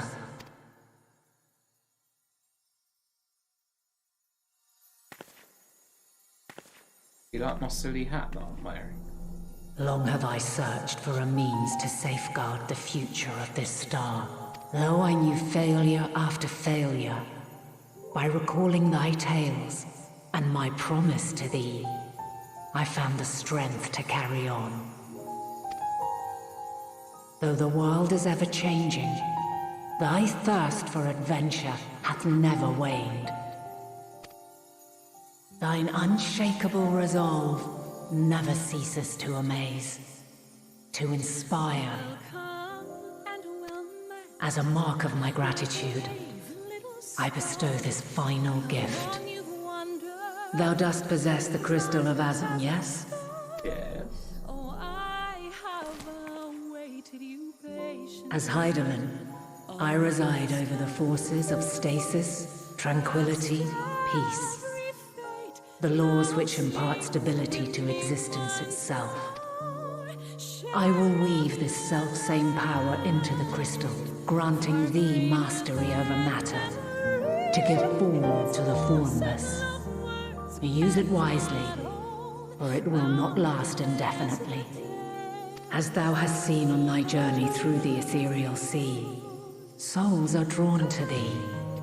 Mayhap this trait will prove to be a boon rather than a hindrance.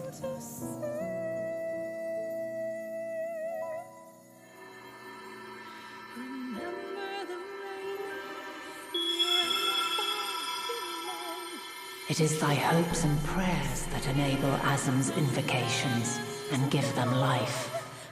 So keep them close. But pray, remember this. When the way forward is hidden, even from the mind's eye, look not to the invocation, but within yourself. These were the words of the crystal's original bearer.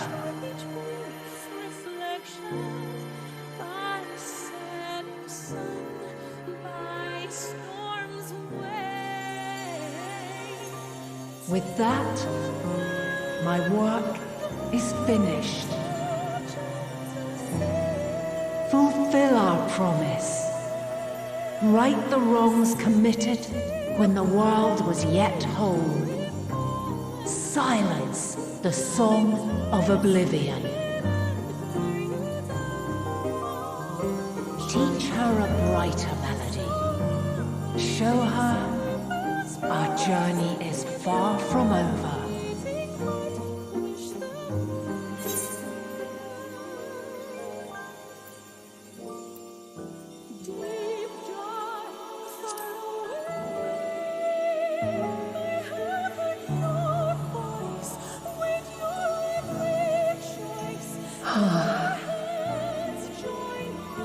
Of this, I have no doubt, for yours is a light brilliant beyond measure. Long after I have gone, though not even my soul remaineth, my love will be with you forever, my dearest children.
Glad to see you are well, though we could roughly place your souls. Deep as you went, we could neither see nor hear you. Fluctuations in your aether near the end gave me quite a fright. What in the world happened?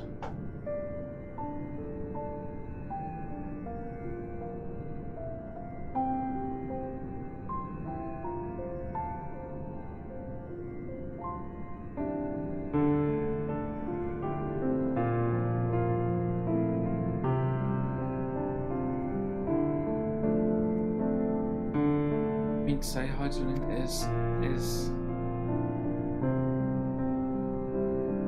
no, there's no time to feel our feelings. We must carry out Hydralin's will without delay.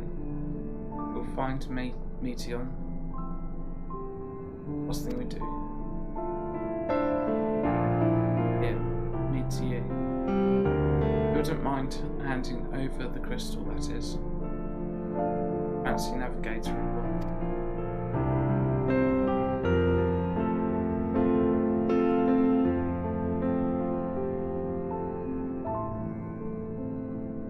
The edge of the universe, where congregates the despair of countless stars, you are determined to see this through. We are. Should words fail us, we will fight to the bitter end.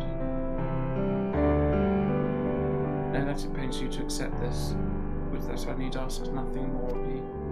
You have only 2 means to travel the great expanse, the moon and Charlion's arc. I am all too aware that without both of them, there will be no Exodus.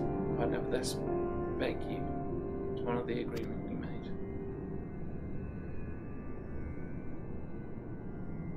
Form's decision will be honoured. You have earned the right to use the ship as you see fit, and I could not rescind it even if I wanted to. As it happens, I do not. I would do all within my power to aid your cause. That settled, might I suggest you rest a while? Moving oneself to Hydralin is never easy, and despite your unparalleled genius, you need a day to make the necessary calculations. You may as well take advantage of it. Chart a course through the sea of stars in a single day, you've got. Go ahead above ground for some fresh air then, and perhaps a nap.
Expecting you. I had about it far into the ethereal sea.